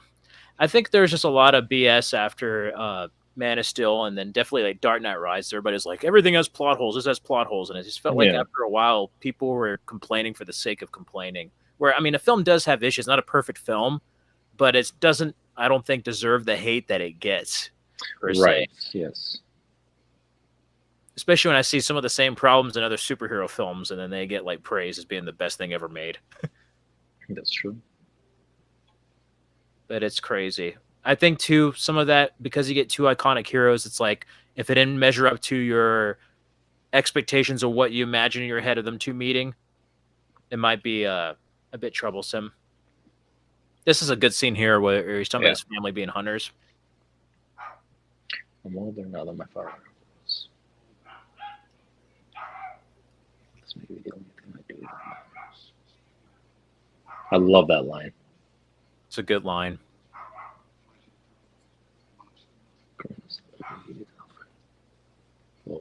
That grows in its place. Yeah, that shows you Batman like in his crusade this long. It would be like that. Mm-hmm.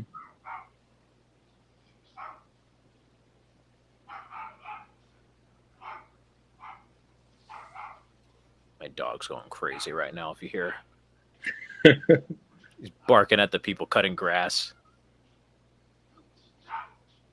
I'm gonna check on my dog real quick. Yeah.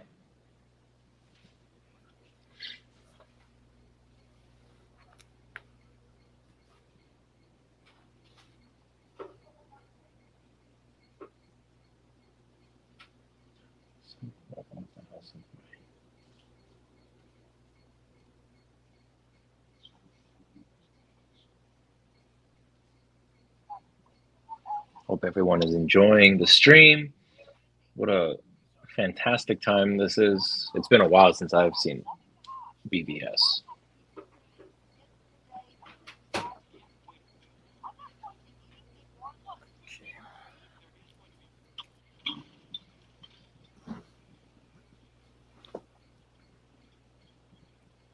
It's crazy. Lex is making it personal by kidnapping his mother. Yep. He basically wants to die. I love that scene earlier when I had to leave with Alfred saying, "So falls the house of Wayne." Yep.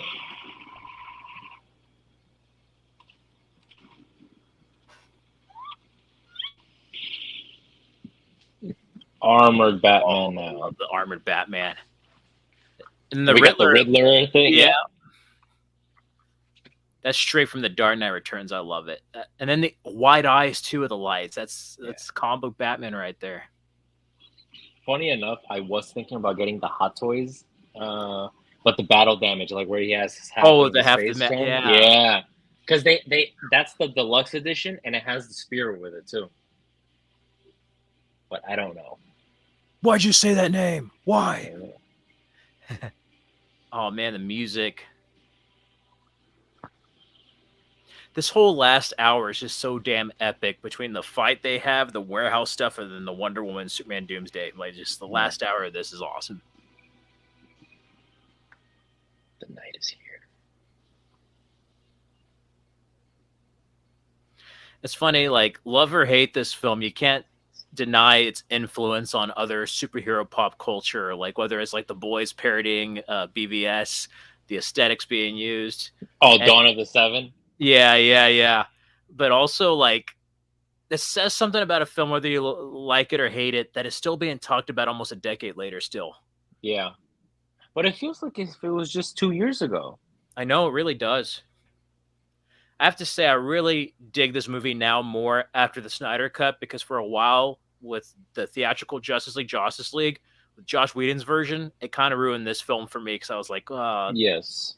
it paid off. It didn't pay off correctly, and then it was more lighthearted. Where this, oh man, KG Beast there. Yeah, that song that was playing with the "You Die a Little." That's what he was saying to Martha. That song that was playing on the background. So they pull the Dark Knight Returns scene of like, "I believe you." I believe it. Man.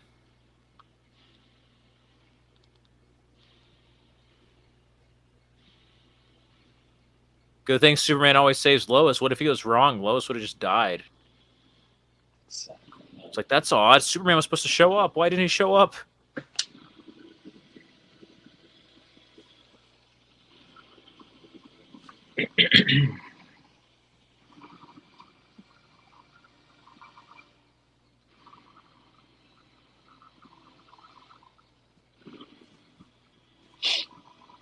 I hope on the new ones they have everything planned out, but I hope they stick to their guns. Oh man, Lex here. Lex Luthor. He's crazy for doing this. I know. Then it was sniffling. Is like, do you have sinus, or did you just snort a bunch of cocaine before this?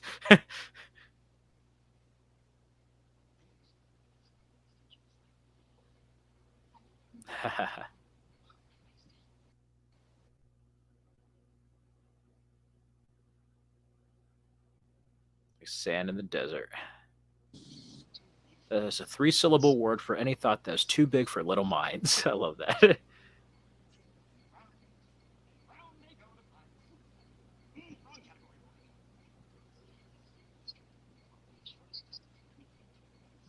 Also kind of shows the arrogance on his part of like, he probably got away with a lot more stuff before this.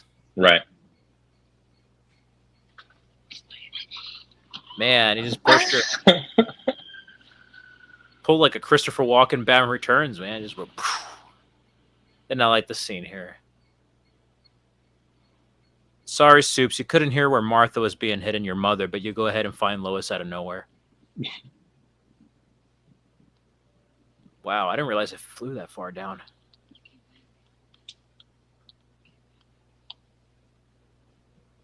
I do like this little interaction between Superman and Lex here.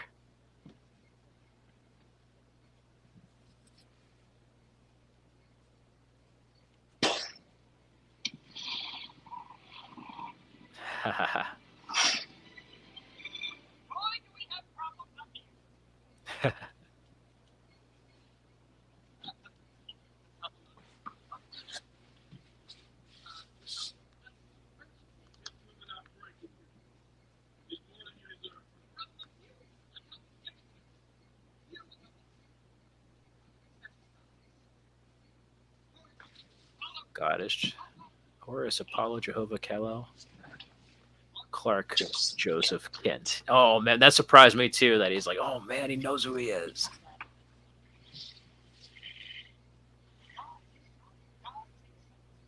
God takes sides. You know, it's funny because he says, no man intervened to stop me from Daddy's fists and abominations. And then you realize when Doomsday's about to like kill Lex later, Superman does that by stopping his fists. That's kind of a cool parallel. Cannot be all powerful. Neither can you be. They need to see the fraud you are. On my hands.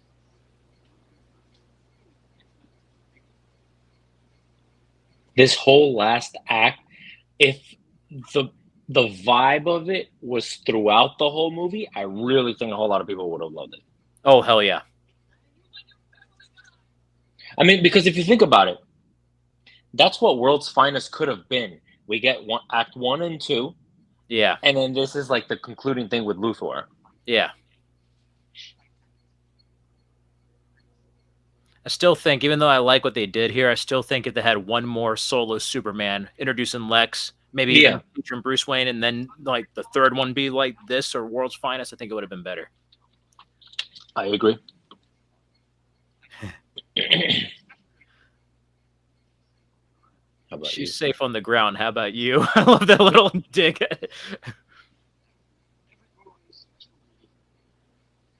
It's a little humor from Superman there. Oh man, this was rough. I was feeling Superman's pain here. I was like, what the hell did they do?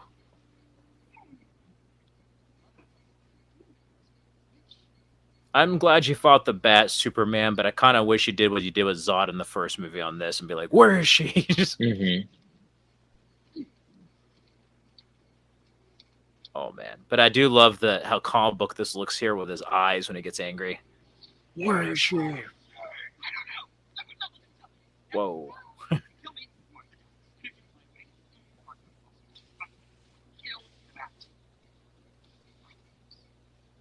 I also love too how like Superman when he does confront Batman, he's like trying to explain the situation to him, and then Batman's just so consumed with like vengeance, he just doesn't Yeah. even listen to him. It's just like I don't want to listen to you. I understand. I love that. Yeah, But you gotta admit, once we get to that scene and we're almost close, that is one of the funniest moments of the DCEU.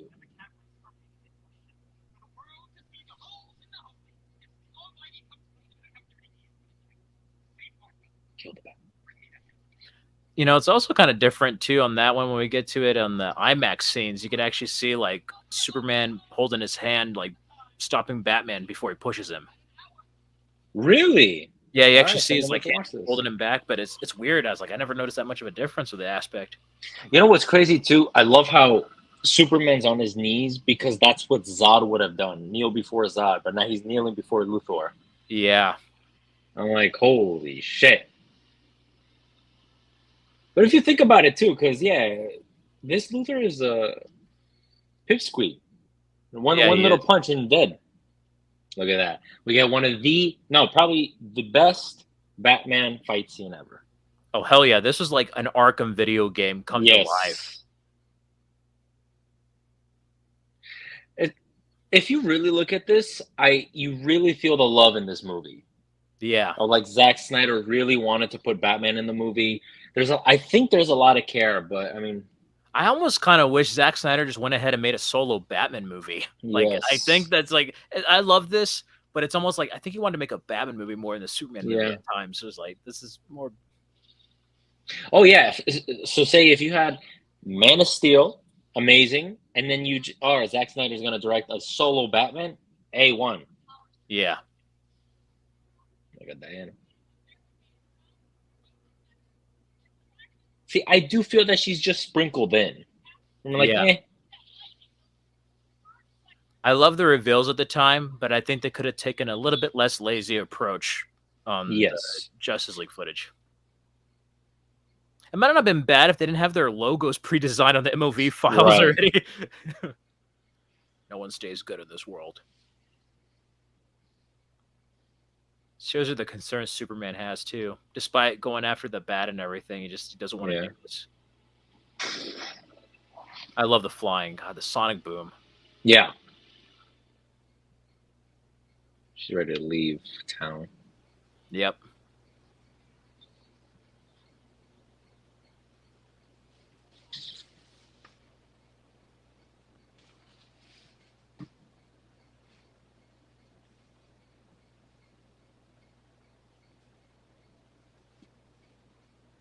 They could have done something cool with the Flash, where like instead of the parallel timeline, it was another version that ended up being the future one.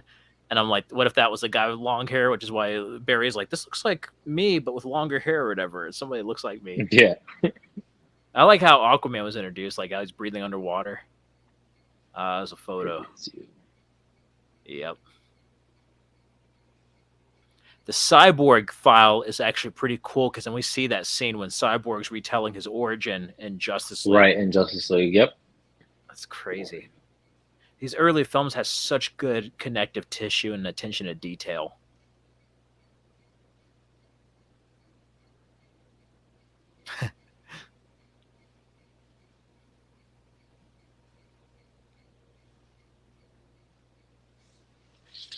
Oh, it's a cool use of the Flash's abilities here.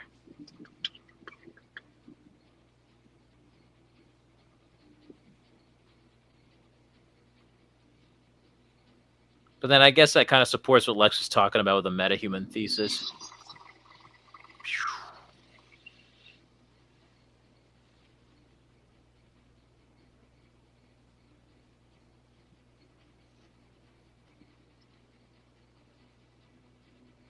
Oh, I miss early Aquaman.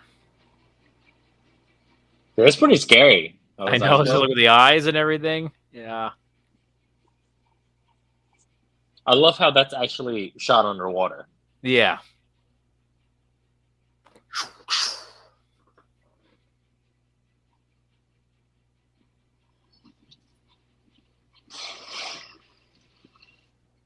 I love the traditional costume. I'm not so much of a fan of this one, the warrior type. Yeah, I like the traditional. I like the Justice League's cool, and then I like the golden green armor. Yes. Yeah, that's what they were showing. And Dyson. Yeah, Miles Dyson. That's so cool that the creator of the Terminator was Skynet. That's created Cyborg. Yeah. The mother box there. Bring forth the mother box.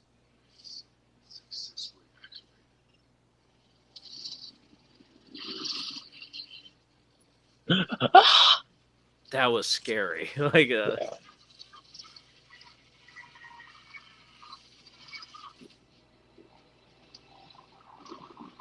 Look at that. Oh my god. I love all the nighttime bat scenes here with the armor in the rain.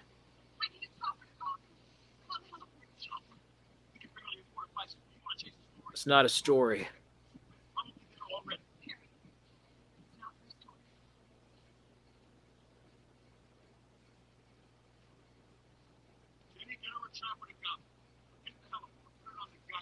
The goddamn roof. There with the bat signal. I love that. Yeah, now we now that. Oh man, I love that shot.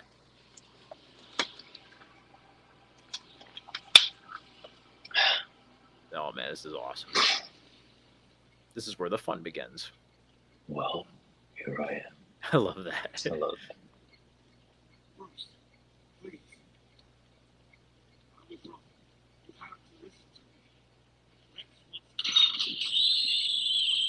I think after a while, Superman's like, "Oh fuck it, this guy's not gonna understand unless I punch him." It's like what that woman said, like, you know what gets through to him? A fist.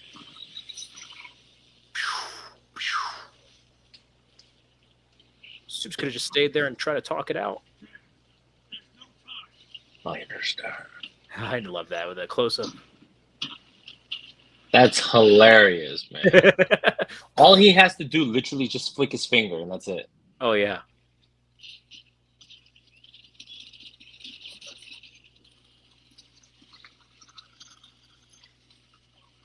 This is a cool scene here with his heat vision. Yeah.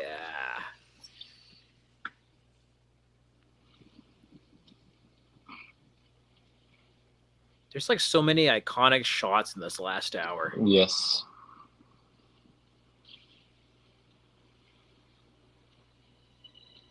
This is added in because they cut this out. It went straight to the roof in the theatrical here. He actually throws him in the alleyway there.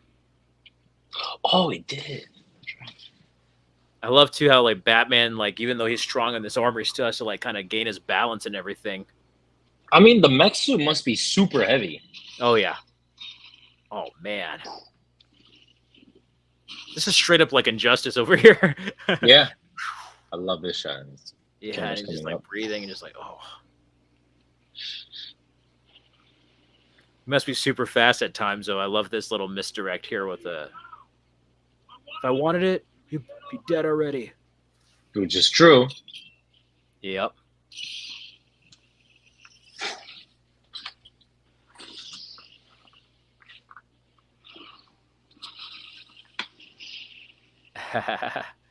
This is like Dark Knight Returns. I love this here.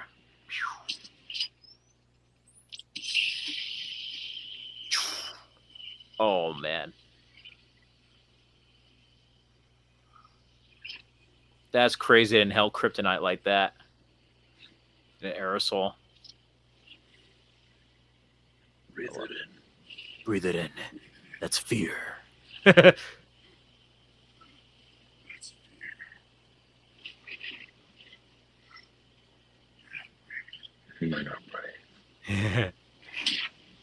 Oh man. I love this. It's like Zod's fight here. He does the same maneuvers, but he Yeah. ends up like hitting him. Boom. That means he studied the fight in the video then.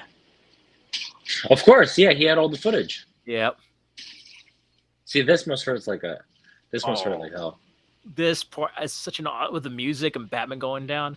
I love you, Superman, but this is an awesome Batman moment. Black and Blue is such a wonderful track here. But I also like how they each have like the advantage after a while. They kind of go back and forth on this fight a little bit. This scene's hilarious. Oh. He's like, "Have your fun, bro. Have your fun." He's like, "All right, now my turn."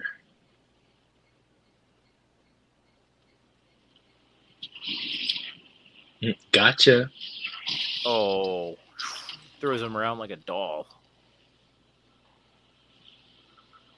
This is a cool moment coming up too, besides a charge, because you get that turn, but then there's this moment here coming up where Batman thinks he has the advantage, and then slowly the kryptonite's wearing off. It's just a funny scene.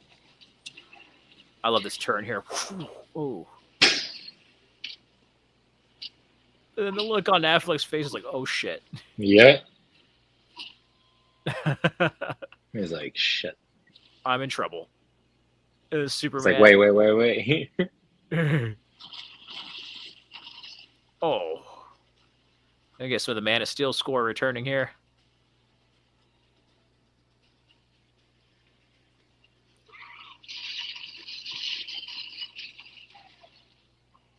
It's crazy seeing the behind the scenes of this, how he had like a pillow he was throwing. Yeah. It's nuts. It's crazy, yeah, how his armor is just foam. Yeah. It looks so good. Superman, you should have known better, man. He did it to you one time, but two. Oh. It still damaged him. That's what you're talking about with the hot toy there with half his. Yes. I'm telling you, that hot toy looks amazing. I'm probably going to get it. That had to hurt too, because that was like an electric lens there by his eye. Right. Well, you notice, I don't know if you rewatched the what is it, the closing credits in credits scene of Suicide Squad. You see his eye. They put a scar there for that injury, like where his mask broke from BVS. When he's talking to Amanda Waller? Yeah, he has a little bit of a when we rewatch it, you're gonna notice he has a little bit of a scar there, and that's where like the lens thing broke on the mask there. I did not catch. Okay, I can't wait. It's a cool little detail. I was like, whoa. Man, he hit him with a sink. Like, this is just brutal. I'm like, but then the way he grabs him by his hair here is just poor Soups. This is what hurts the most. I think they added in this one, he screams when he lands on the air conditioning units.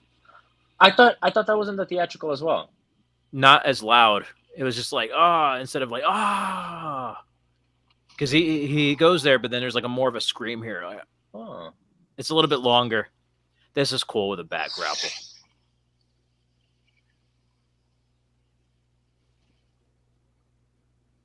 I love this shit. My parents taught me to learn lessons. That the world only makes sense if you force it to. Your parents probably told you that you're here for a reason. My parents taught me a different lesson. Die in the gutter for no reason at all. Gosh. You can just feel how rageful this Batman is. It's a very different incarnation. Yep. And I kind of like that with Superman because of his actions. He kind of like inspired Bruce to be even more, probably the way he was earlier in his career. Oh, man.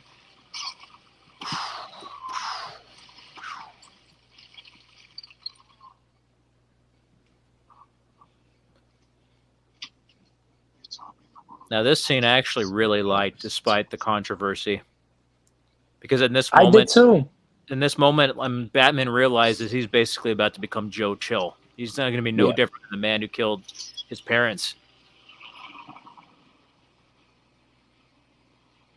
I also wonder if Superman would decide to fuck around with Batman, knowing that his mother's name was Martha, to get to him psychologically. Like, that's why he's like, save Martha. That's why he said it that way. He's like, why'd you say that name?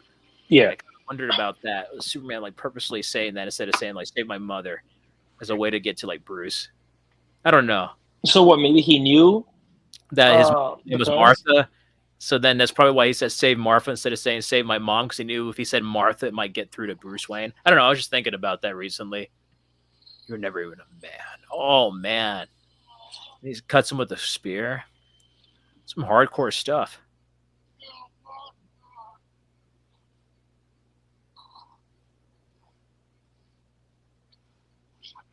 I actually like this scene, but it's funny. There is a meme that had them fighting Darkseid, and there's the Darkseid's like, "My mother's name's Martha," and then it has Batman telling Superman, "We have to save this man."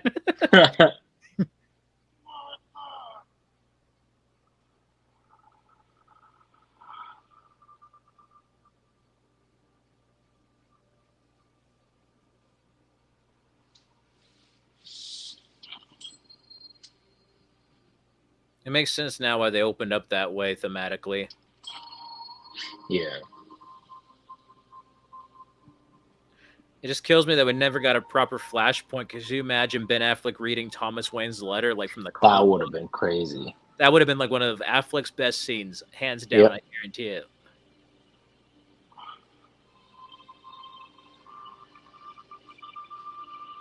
Why did you say that? Martha, why'd you say that name? That's his mother's name.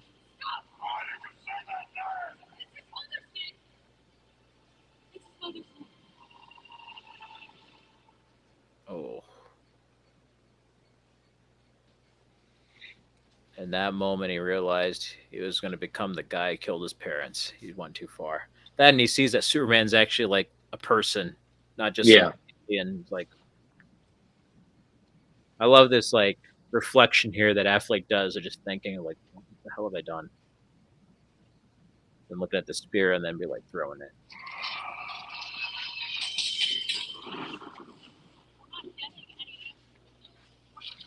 Yep, he's doing stuff with the ship already.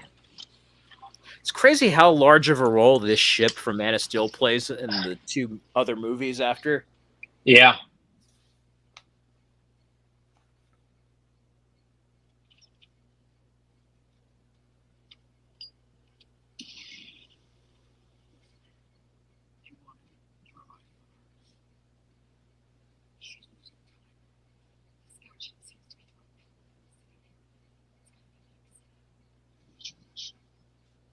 I promise you, Martha won't die tonight.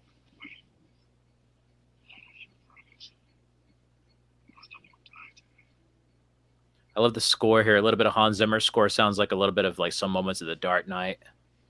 That See, but if you look at them side by side, we could have had a movie World's Finest. Such wasted potential, missed opportunity. It even could have been done after this movie. Hell, like they could have done it before just. I think so. I really do think so. But oh yeah, you do get the bat plane. That's right. I like this scene. I love this. Yeah, I love this. It's like I don't deserve you, Alfred.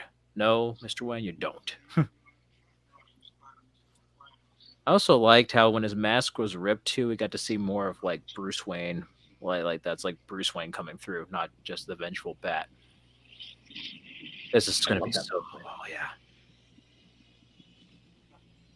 You know, when I first saw this, I thought when Lois was going to try to get the kryptonite spear out of the water, I thought Aquaman was going to show up when I first saw this. I was like, wouldn't it be cool? Oh, really? Showed up with the spear.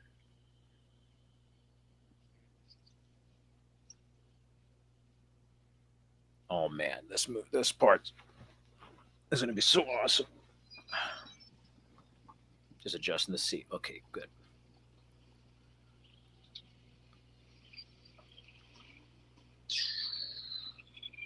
Hell yeah.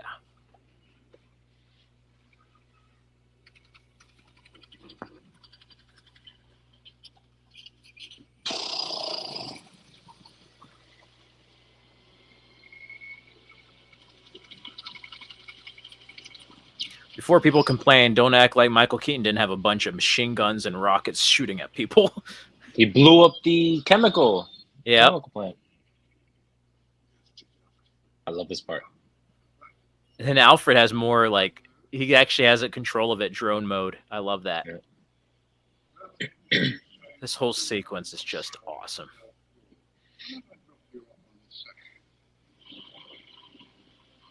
This version too has a little bit more blood on this upcoming fight. Like when the guy gets hit with a crate, you actually see the blood when he hits his head on the wall in this version. That's such a Batman image. Oh man, I love how he uses his gadgets here too. Man, this is just straight up like Arkham. Arkham. Yeah, this is Arkham.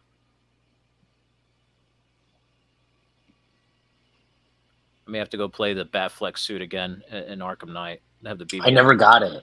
Oh, it's good. Oh.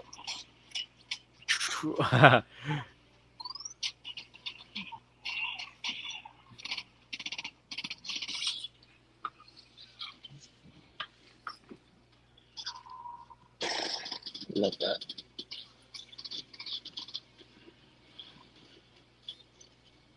And the batarangs here after the grapple. My God, that punch was damn dead. This is awesome. And then this guy with the grenade, and he ends up kicking the other goon that's hanging onto the guy. Boom! This is this guy's fault. It's not Batman. He went and got the grenade. You see him blow up in the background. God. Love that. Man, this guy's a beast.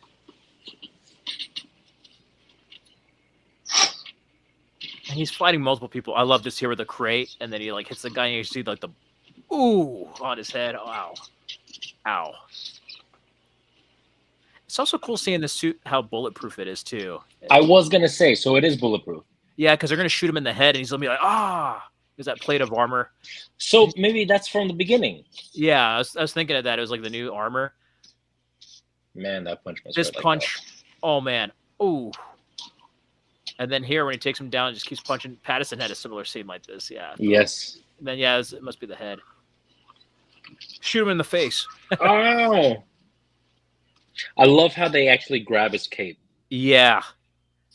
I love it. Like, this guy's going to stab him, and I love how he takes a knife out of his shoulder and stabs the guy, returns a favor here. He's going to, like, knock this guy down and then just, like, take the knife out of his shoulder and be like, here, payback. Oh, and then he pins him to the wall. Damn. Not this guy there. I love the look he gives in this version. This is an extended look here. He just looks menacing here, right here. Oh. He's scary. I was like, holy shit. This was a little bit extended? Yeah, that wasn't in there in the other one. After he knocks the guy in the wall, goes straight to the flamethrower thing here. Okay. This is straight out of Dark Knight Returns, where it's just like, I'll do it, I'll swear, and it's like, I believe you. Like panel by panel, Dark Knight Returns here.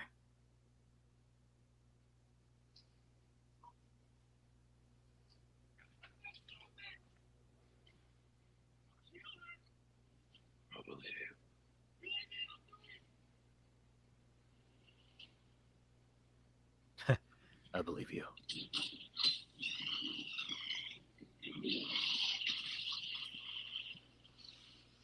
I love the scene here where he's like, I'm a friend of your son's, and it's like, yeah, the cape. It's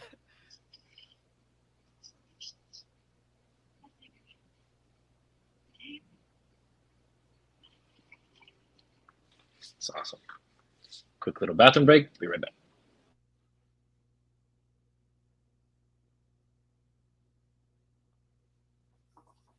Yeah, I really thought Aquaman was going to show up when Lois had the kryptonite here. Oh, I love this with Lex. This is so much better, this exchange on this Ultimate Edition. Late says the right rabbit. Right rabbit. Out of tricks at a time. And one bad head short.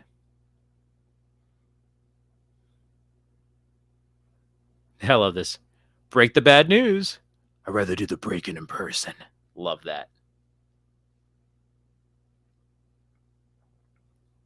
It's like, you've lost. I don't know how to lose. You'll learn. I love that. I don't hate the sinner. I hate the sin. And yours, my friend, is existing. I cannot let you win. I gave the bat a fighting chance to do it, but he was not strong enough. So if man won't kill God, the devil will do it.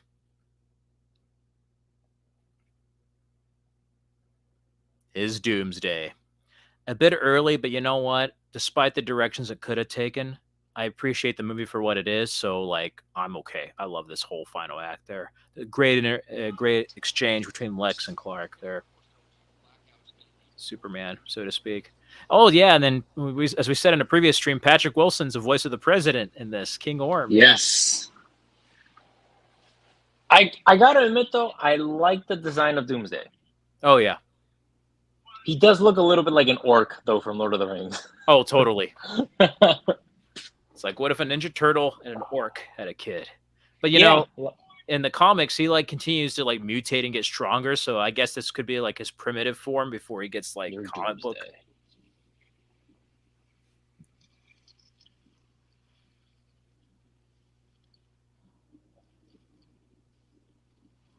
It's weird because I actually really enjoyed it. They got Doomsday and Superman and Lois on CW, and it was from Bizarro, but they had a similar scene where Lex talked to him and had Doomsday. It was almost identical to this.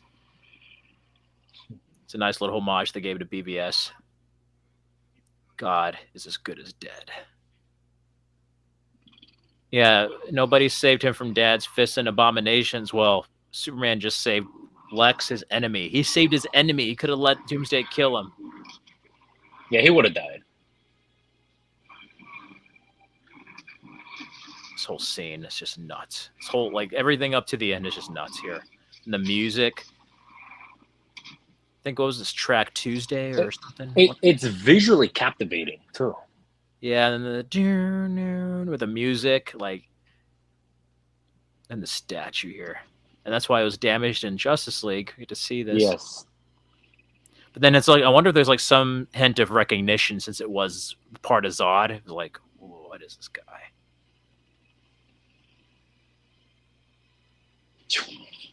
This is like a comic book come to life.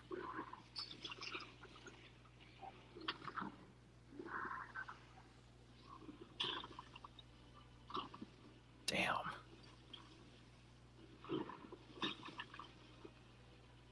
Oh.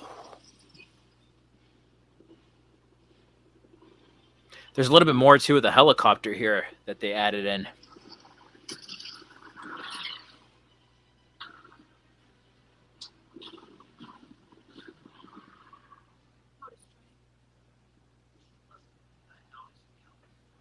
There's Patrick Wilson. Yep.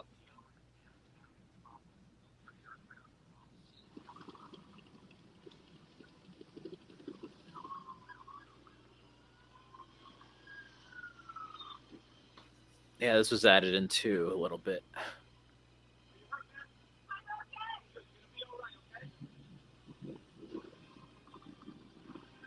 Time to fly out.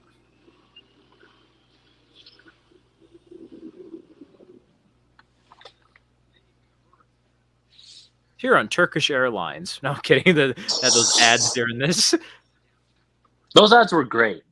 I like the world building those ads had with like Yes. Lex and Bruce. It's when they actually cared. Yeah.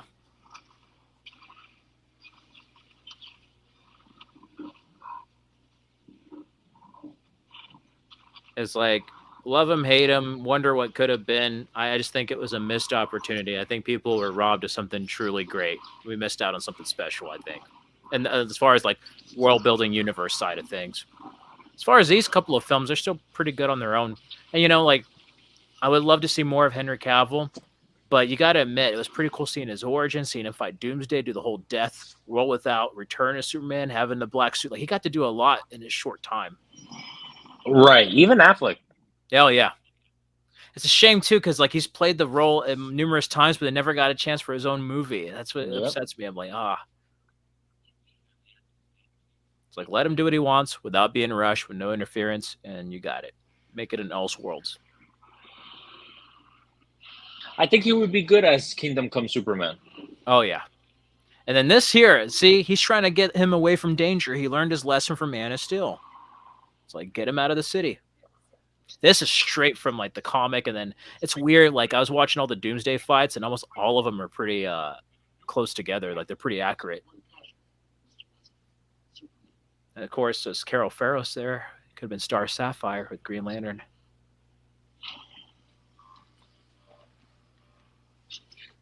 I launch nukes. That was straight from Dark Knight Returns as well, with like the shriveled up like radiation Superman there, all nuked out. He's all skinny.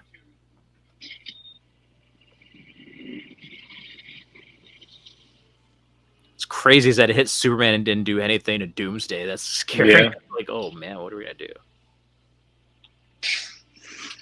Fly him into the sun.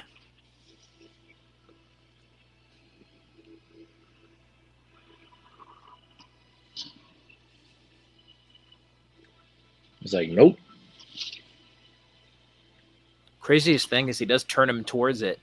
Right here, he's gonna like rotate him to have him hit the nuke.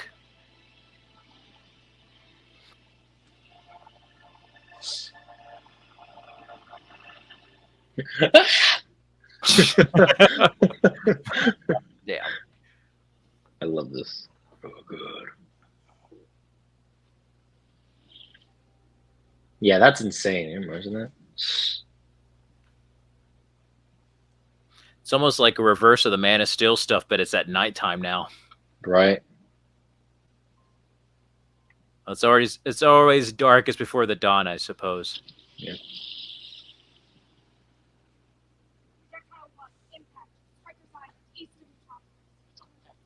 Projectile 2, Superman.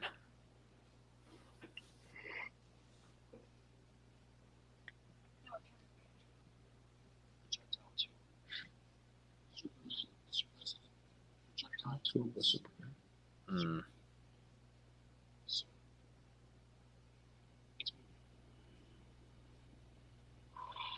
Not only would he be worried as a human, but then that adds extra layer and depth knowing that's Martian Manhunter, and that's why he's worried. Right. He's like, damn, I'm gonna have to go and kick some ass. Good thing it took Darkseid for you, Martian Manhunter. What the hell were you doing during this? I'm kidding. God, things. I also love too how like outmatched Batman is compared to Wonder Woman and Superman in this upcoming fight. Like he's just Right. like, okay, I'm just gonna do what I can do. Oh, Yeah, this is Dark Knight Returns, right? yeah. This is nuts. Full skin. I think in the animated movie, it's much more terrifying. It is because he's like all like with the wide eyeballs. And, Yeah, like, yeah. all like because he's still like alive at that point when he's all like deformed and shit. Then he's like getting the sunflowers and it's like absorbing stuff.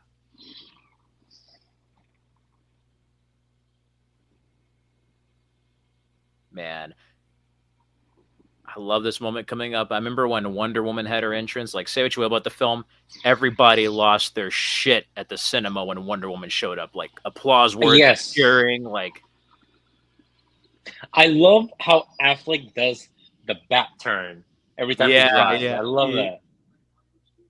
I wanted a thumbs up like Batman Forever. I'm kidding. Kryptonian.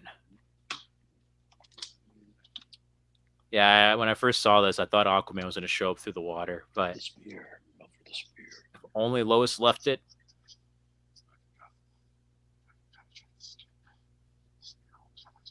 Too bad. They could have really messed up Doomsday if he had all the kryptonite he just used on Superman. I love this.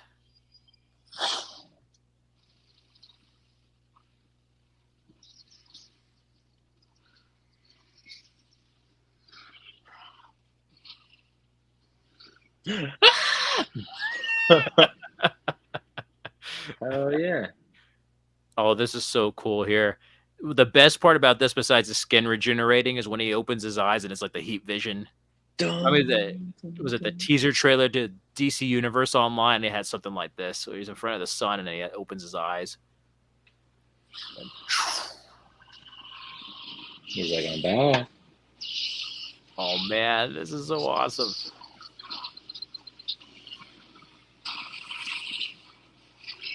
What's funny about this is like the moment where it arrives and he's just like, oh shit. This is a real response. I'm the same. Is she with you? Oh shit. Here we go. Oh yeah, Wonder Woman. Hell yeah. That music.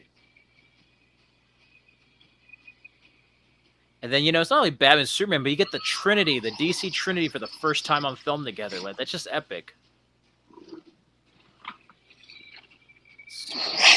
Yeah, I love this. Knocks him over. He's like way overpowered now after the sun. It's like, hell yeah. He's like, what the hell am I doing over here? I'm just going to throw some smoke and grapple away. But I do love how observant Batman is. He's like, I'm going to see my opportunity where I can help.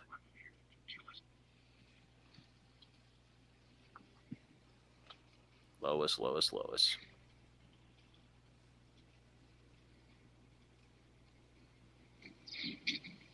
You find the spear? I've been a little busy.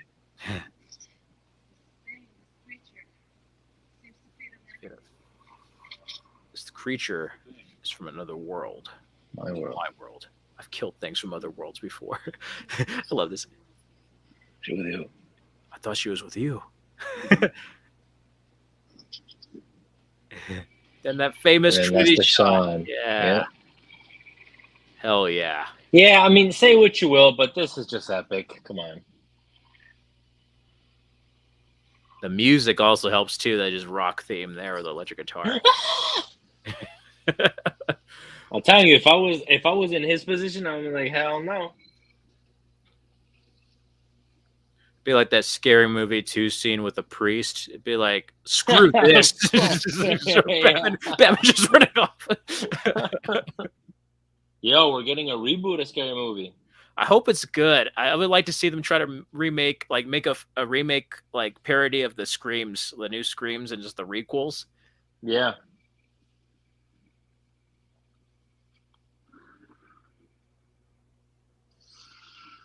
Man, it's so cool seeing her like this.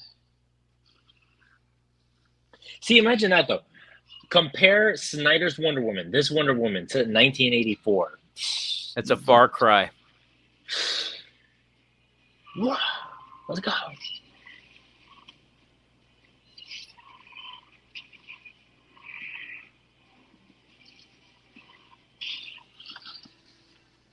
How music's so good during this. Yeah, I like this little scene too, where Superman gets like thrown and he's like sliding on the ground right here after the kick. He's like, that was kind of like the shot from 7-Eleven in Man of Steel. yeah. Batman just watching this. He's like, I'm just gonna watch, bro.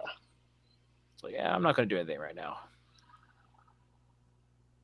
I remember when the trailers came out, people thought that the Flash knocked her over. Like, we were trying to have theories of how that shot happened before it was Doomsday. See, if Superman didn't have that super hearing, she'd gone. I know. It's like, Lois, that's all Superman does in this damn movie is save you. Yep. Oh, I love this shot here. This is something out of a comic book or like Dragon Ball Z or something. This scene's a little bit longer here too in the theatrical. I like it. And then before it bursts up in the air when he hears Lois, it's like it's a little bit longer here, and then it goes.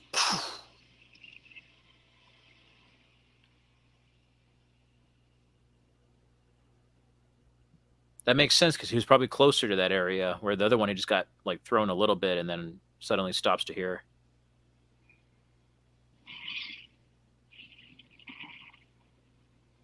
It's crazy is that he probably like died and then she found out she was expecting a kid. Like that's kind of nuts. Yeah.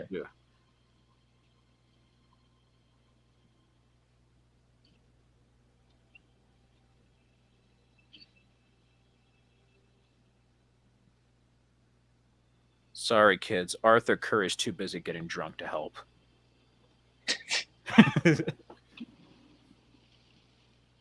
Yeah, we're about to have the Dark Knight Returns cover shot here coming up. Yep. I love it. Batman's just like, oh, I'm running. Just like, get the hell out of here. Yeah, right here. I love that.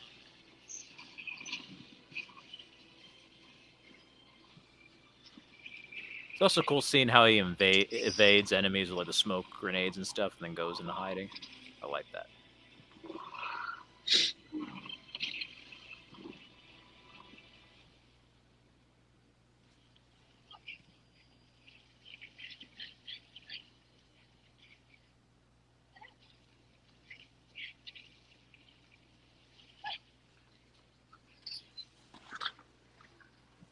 That was a lot for Clark to go through in one time, man.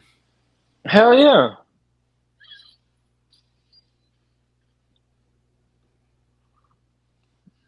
If this scene was in, say, the third or fourth installment of whatever we had, Justice League or whatever, and we Yeah. had the death of Superman, like this specific part, that would have been so heartbreaking.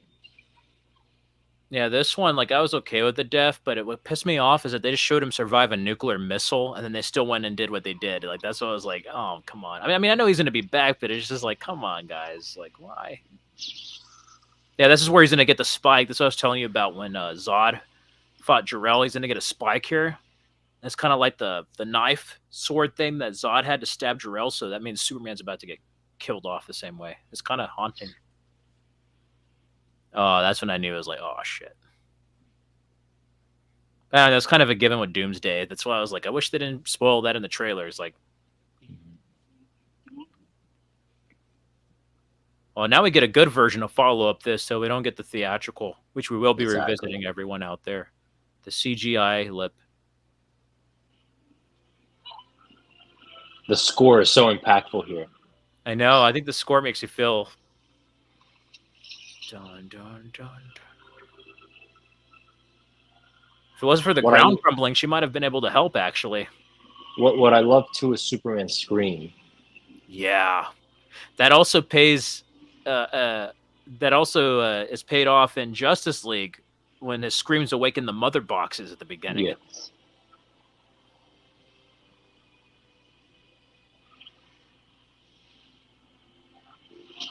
Yeah, when I first saw this movie, I wasn't expecting any of this to happen. I was like, damn, this is a lot heavier than I thought it was going to be.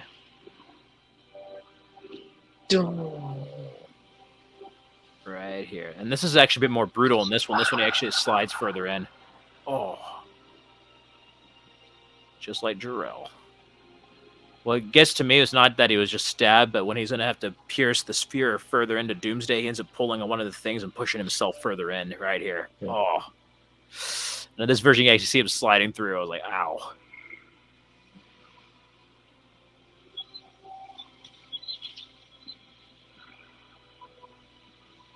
Dun, dun, dun. And besides the stab, it might have been even more that blast that did it with the radiation there. This is kind of eerily almost like Christ-like, as like the crucifixion of Christ with them bringing him down. Like, I don't know, something about this just has that with the red cape and the red cloth. I don't know. Snyder has a way of like shooting stuff like paintings, really. Yes, 100% agree.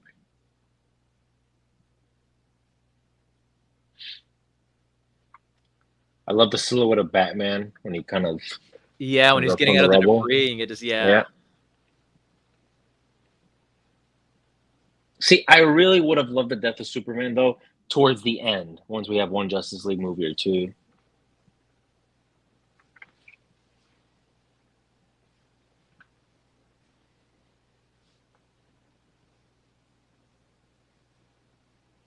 No, Lois, he's dead. Man, to me, it's my favorite Batman costume ever. I love that one. Like, Justice League is similar, but I just love the cowl. Everything about this one's just perfection on this one.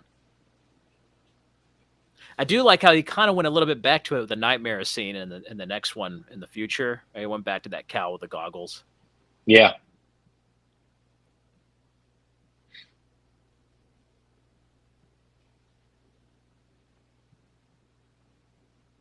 That's a really underrated arc in the comics. They did a lot more, of course, with like the Return, but I love, like, as much as I love Death and Return, I think the world of that Superman was a very interesting run during that time when they didn't have Superman and seeing how the DC world was like. We kind of got a little bit of that in the Justice League versions.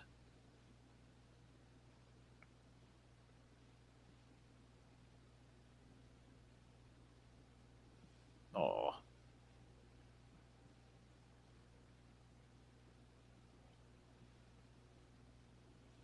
The only thing look at that. Yeah. That's right look at that. That's a Batman. That's awesome. That was used in one of the trailers, I think, too. It was in the teaser. Yeah. What were you gonna say? As I was saying, I don't mind, but the only thing I just kind of have a diss on is they said Clark Kent also died. So then, how the hell is he come back in Justice League as Clark Kent unless he's just by himself? Right. Unless Perry White knows and is like, it's a retraction. He was missing or something. Because I know, like in Or I was gonna say, wouldn't you think that it was more so of maybe he went back in time? maybe.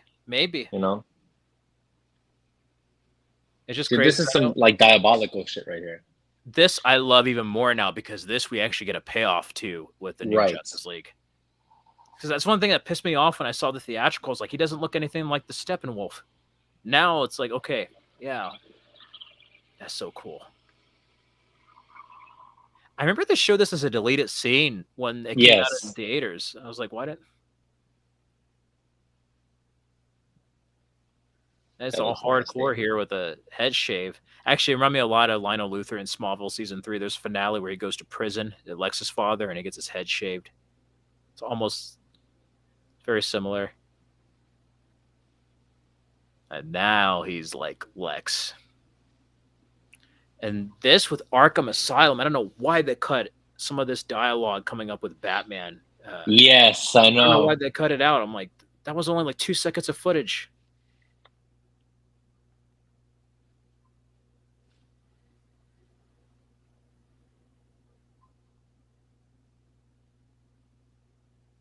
I know in the comic books, like when Superman died, this says Clark Kent was missing, so that's how they got around that. Then Clark Kent there, killed, reporting Gotham battle. Would have been right? Thought it was kind of crazy too how he showed like JFK's assassination on the article there, and then seeing this. It's like something of that magnitude with like the country and world of Superman. That's the coffee shop where Snyder's gonna be. Yep. Kennedy dead. The Daily Planet. One thing I do love is the color palette, because people were like, it's dark. I'm like, that's the whole point. That's why when they join him in the sun at the end, you see Justice League's like more colorful by the time it gets to the conclusion. Oh, yes.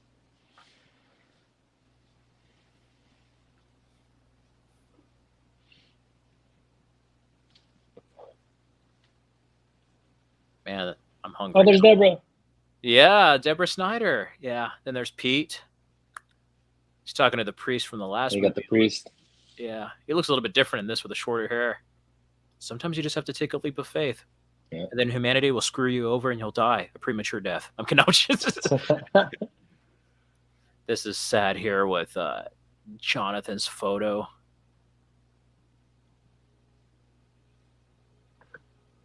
So that was his real body. And then they just had an empty coffin for the other one. You know, I thought when I first saw Justice League, like, I didn't mind it, but I thought it would have been cool when they went to grave rob him if that his body wasn't there. And you're like, oh, shit, did he come back to life? Like when the dirt. Right. I thought that was going to happen. I was like, whoa, whoa, whoa. I thought they were going to show that. Yeah, I know. I thought, because this one, it had the dirt. Right, is that? This was sad here with the ring. But that's so good now with the new version of like, is your answer yes or whatever?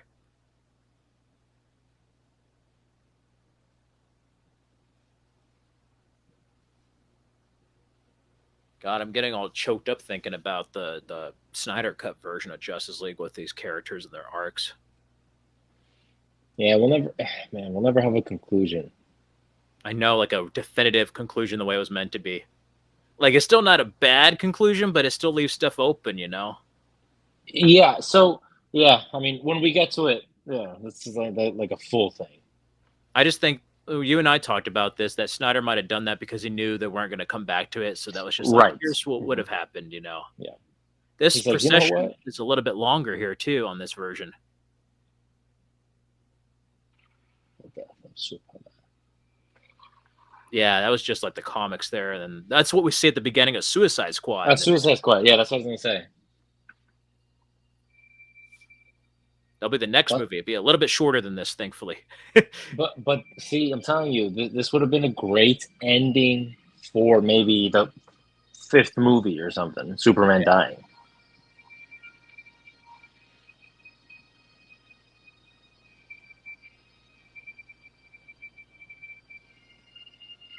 I would have said, "Sir, we're walking a little too much."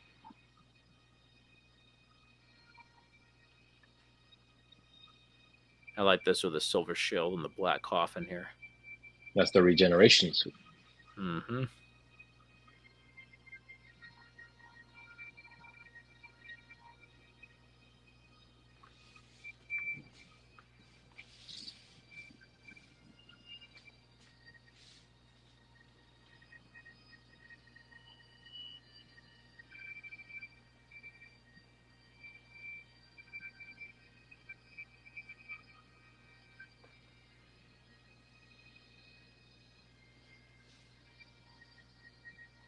I think they rushed the death of Superman. Yeah. I didn't have a problem like with the movie itself, but like it's definitely like I can see where it's rushed, but I don't know. I liked how they did it, but like would it have been better? Yeah, possibly, but The well, priest looks much younger. I know it's crazy because then I think you know what it's crazy about is that you know he's gonna come back. You read the comics in post Doomsday. I think that's the thing. It's like it's not like he's just like, you know they're gonna be brought back. Yeah. You didn't need to actually show the dirt rise. No, like they could have just had because that's what made me think he was gonna come back on his own without the mother box, like in the comic or whatever. But I guess maybe like with the radiation that allowed him the mother box to. That was Pete. Yeah, he said it's all taken care of. It's Bruce Wayne that paid for it. Anonymous donor.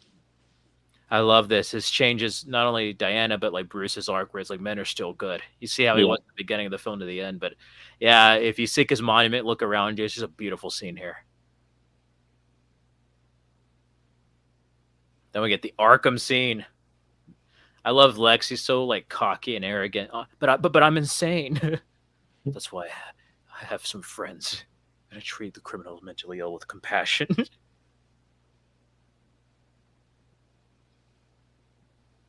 I love the look that Affleck gives. It's just a sense of loss. I'm like, all right, I got to do this now. Yeah. It's like I felled him in death. I mean, I felled him in life. I won't fell him in death. Yeah. Except as a soldier. In life. I won't fell him in death. See, but this is what I don't understand.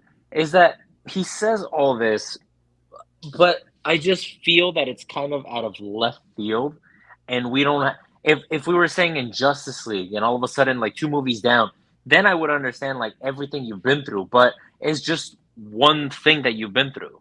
I think it's more so like guilt that he was in that position because of him. He weakened him, and like all that happened, and the hate he had for him. I think it was more so out of guilt, and that's why Bruce felt like he had to like fix things. That, and when they go back, another thing that does it is that he already talked to Lex at this moment. Then they just go back to like what he was talking to him about. So maybe that was on his mind about like the upcoming attack.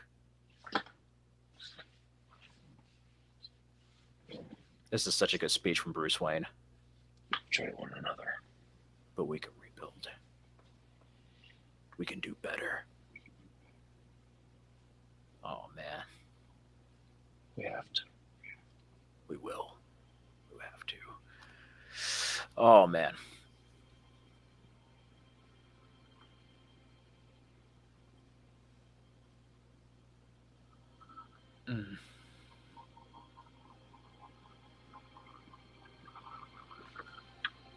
That's like something out of a comic book page there. Yeah. Just a feeling.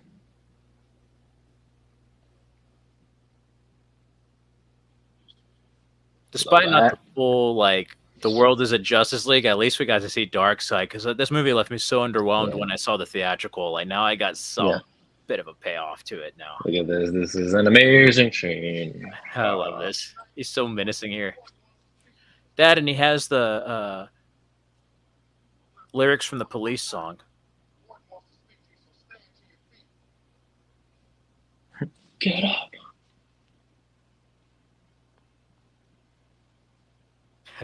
I don't know why, but Jesse Eisenberger as Lex gives me some like young Dr. Evil vibes from like Austin Powers. Right. I was just thinking about that.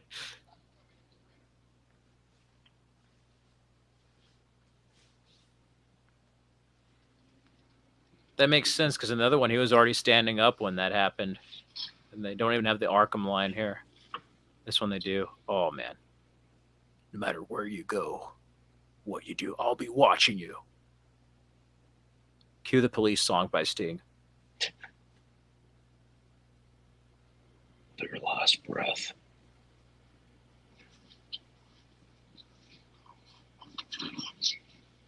See, the minute he said that, it reminds me of Batman Sub-Zero, or no, or just like the animated, because it was like wherever you go, I'll be right behind you. Yeah. Then he knows his identity too. Yeah. Because then it pays off in Justice League. Yeah. But who would believe me? I'm insane. I love the arrogance on this guy. But then he gives him a whopper with Arkham. We have hospitals that treat the mentally ill with compassion. That's not where you're going.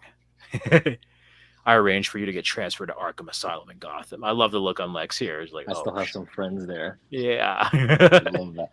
But see, then who are the friends? That's true. I thought he was referring to the criminals, but it even could have been like Gordon and them, I guess. I don't know. Maybe, yeah. The bell's already been rung, and they've heard it. Out in the dark, among the stars. Ding dong, the god is dead. Man, that came close to hitting him. Imagine he just like smacks him in his eye. I'll brand it on your bald forehead. Little Punisher move. Shit, Lex, you just have like freaking boogers and shit coming out. Just like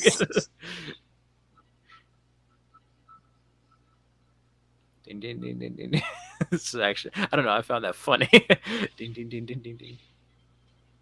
This was so cool because like right when they showed that, I was like, oh my god, it's gonna be Darkseid.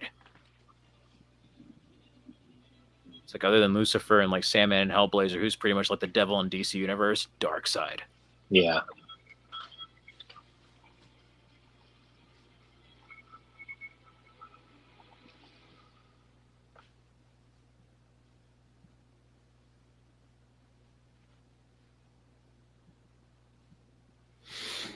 Man, this is quite an experience. Yes. It's been a while since I've seen this movie. Yeah, like straight through. Oh, there's the ring. She said yes. Yes. I don't know why they showed the dirt float up in the air. If that there's a mother box to bring him back, I don't know. Yeah, I would want to ask Snyder. So how does that work? If it's the mother box that brought him back to life? Because I thought maybe he had like some radiation and healing that he was like dormant, and the mother box brought him back. But then they talked about turning smoke into fire or something like in Justice League. So I'm like, what was the point of this here? I thought it was this speck of dust that kind of helped him out. I don't know. That's what I was wondering. Or if he had like still some solar like absorption or whatever, that might have helped him out with the mother box. Like it might have been the two in tandem. I don't know. Excellent. It's a great rewatch. Oh my god! No, I was just at the just my seat. I was like, ah.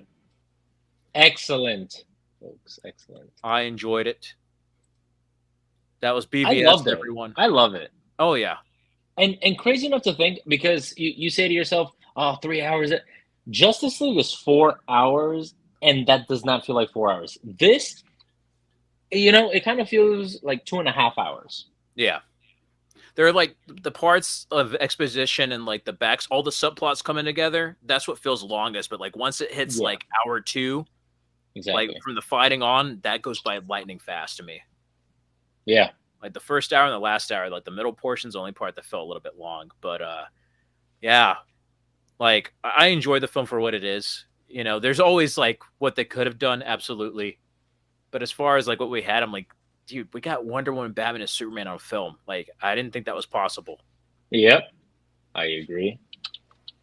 And I think some of the stuff that was extra, like the Nightmare stuff and the Flash stuff, I think would have been better if we got a proper payoff and they got to complete their arc the way they intended. I think it might have felt better, even though it was a tad rushed.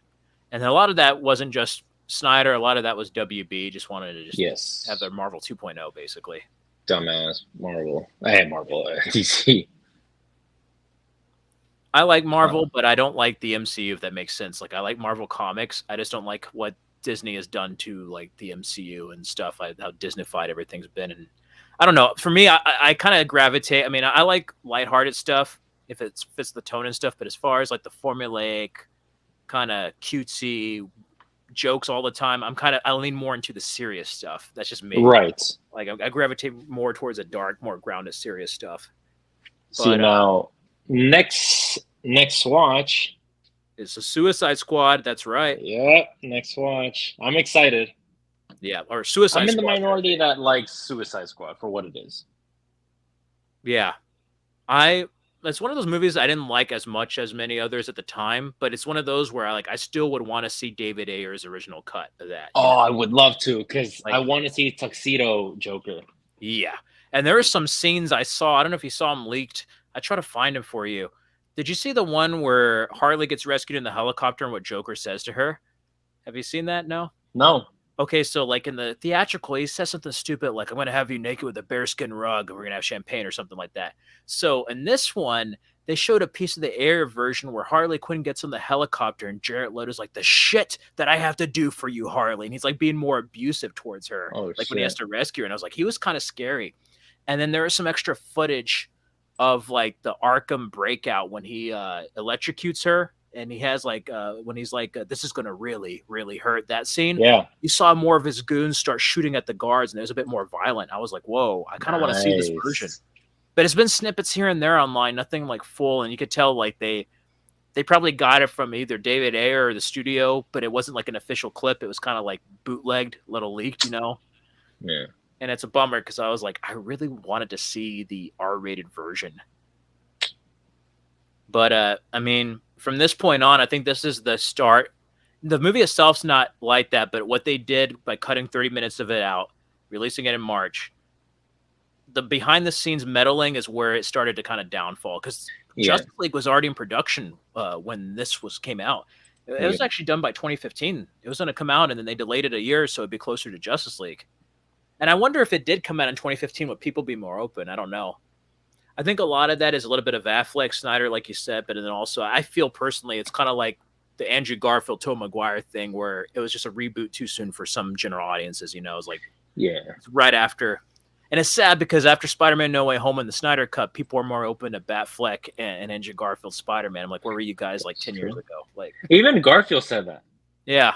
He's like, where were you guys in 2014? Yeah, I know. So it's just like, and it makes you feel bad. Like, whether like some films are stronger than others, some are better. But like what I love about the DCEU that I hope the new one has in the DCEU, I love how each film feels different. Like each character is like, it's not the same formulaic thing, at least not at first. The later films, the last batch of films kind of feel a little formulaic, but like the early batch of films, love them or hate them, like I love how they all feel different from one another. And you could tell like a certain director does them, whether it's like David Sandberg with his Shazams or Patty Jenkins.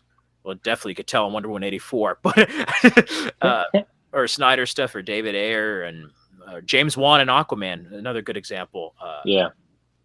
But this was something. And oh man, this movie was my 2016. I'm in the minority. I loved all the comic book movies this year. As BVS, you had Deadpool, you had Captain America: Civil War, which is oddly enough almost identical to this movie in many ways. And then Doctor Strange and the X-Men Apocalypse. Like I enjoyed all the comic movies that year. I was not a fan of Apocalypse. It could have been better, but what was bad is that it had to follow Days of Future Past. And Days of Future Past was such a high bar. It kind of makes me wonder what they would do. They're gonna do some type of arc in the new X-Men, but we'll have to see. But the fact that this film, love it or hate, is still being talked about almost 10 years later is a testament. I mean, we have action figures for a film that came out 8 years ago with Batfleck's BVS suit.